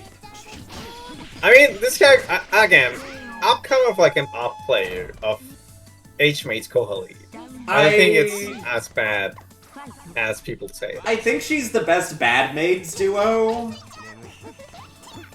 Like, I think she's solidly better than, like, F Kohamek and H Nekomek. I mean... Is that really that big of an accomplishment? I don't know. Like, I feel like H Hisui Lead is better too. You could probably find a I mean- tier list that upplays at least one of those characters. There's at least like tier lists that have F Koamek in mid tier on the wiki for some reason. I won't comment on it. But I can't even say that for H Koamek though. yeah, H-Nekomek, it's poopy. I feel like this character is kind of... It's just that she doesn't have an niche again. It's kind of like the Aphra situation, you know? Like, the character's not bad, but just almost no reason to pick it. Besides, like, you like the character. But it doesn't happen with too many characters in this game, actually. But the mates specifically really have this issue. Yep. But it's just like a downgraded moveset, or it's like an upgraded moveset. Like, there's no in between. Because other than that, they're pretty much the same character. The only one where I feel like both characters have a case is like C-Mate H Hisui Lead, where Hisui Lead is really strong, and C Hisui is also really strong. So. And they have different tools, and they're both good. So. Okay, Tommy takes a game. 0 voters. Yeah, taking eat a your game. heart out.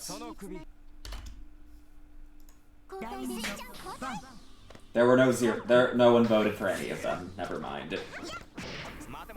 Yeah, I remember there was a time where people were really up playing F-Cola. It was really funny.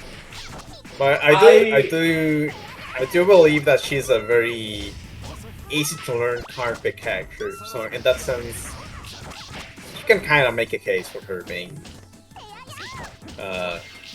like, theoretically she'll have a lot of representation in tournaments if you want an easy to pick card pick character. It's fun. I think that character's pretty lacking. Yeah, it's tragic. Her being compared to like the other moons. It's not even the other moons. I feel like other characters are just more complete. Yeah. And we see another backdash against the OP. I am liking that from Amla to cover both the 2 and 4A and the throw options. Yeah. Backdash is really good against some of his stances. Yeah, we've got airborne backdash too. Yeah, it definitely helps against combat. Mid pressure stance is also really weak to back jump. You kind of have to call it out. So I feel like Omle is showing that he knows the matchup, so I like it.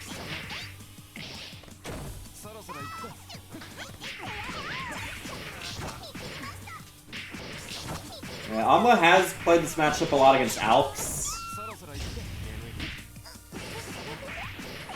The 5C after trade. One of those very enabling Scramble C normals in this game. Alongside like Satsuki 2C, Len 3C, PCL 2C. Yep.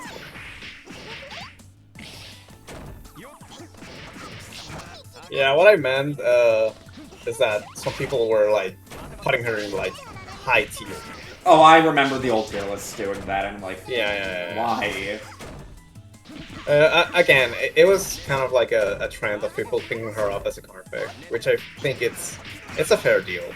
But I think that makes her. I'm a little skeptical to how much she counterpicks still.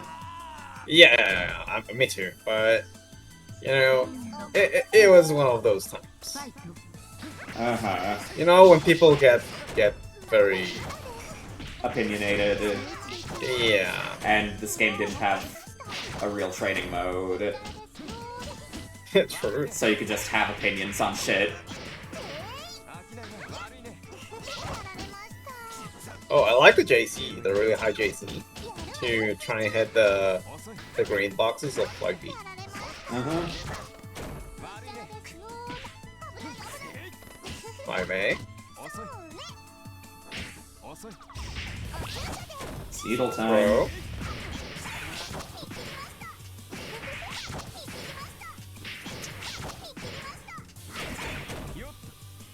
Almost starting to near max now, too. Gonna have a bit of insurance, gonna be able to make those DPs unsafe, even on hit. Oh, that would have been it, but... It's the same side. Okay, disrupting my previous butt. Fuck it, might as well mash here in heat, and it's needle time to seal it. Yeah, nice. Amla showing himself to be a mighty warrior, even without his command grab. Yeah. A worthy final boss. And... Command grabless Koha. I believe that's it for tonight. Exciting stuff. Stay tuned for the middle of this week where I'll probably do a secondary stream for this event to reveal some replays. Also, I'm going to review replays from the last Fuckfest. I said I was going to do that, and I haven't yet, but don't worry, those waiting on that, it will happen. I guess I'll shill that one more time. If you played off-stream matches, go ahead and send your replay files from your off-stream matches to the link I just posted in Twitch. And I'll stream those and commentate those and give advice on those this week. Oh, yeah. But otherwise, that's it for tonight. Thank you all for watching. Thank you all for playing. And we'll see you all next time. Oh, also, not everything is ready yet. Also, Snaildom 100 is next Saturday. Sign up for that. 100 Snaildoms have happened. But yeah, with that in mind, thank you all for watching. Thank you all for playing. And thank you for commentating with me. And we'll see you all next time on Fuckfest Z-ness. Yes.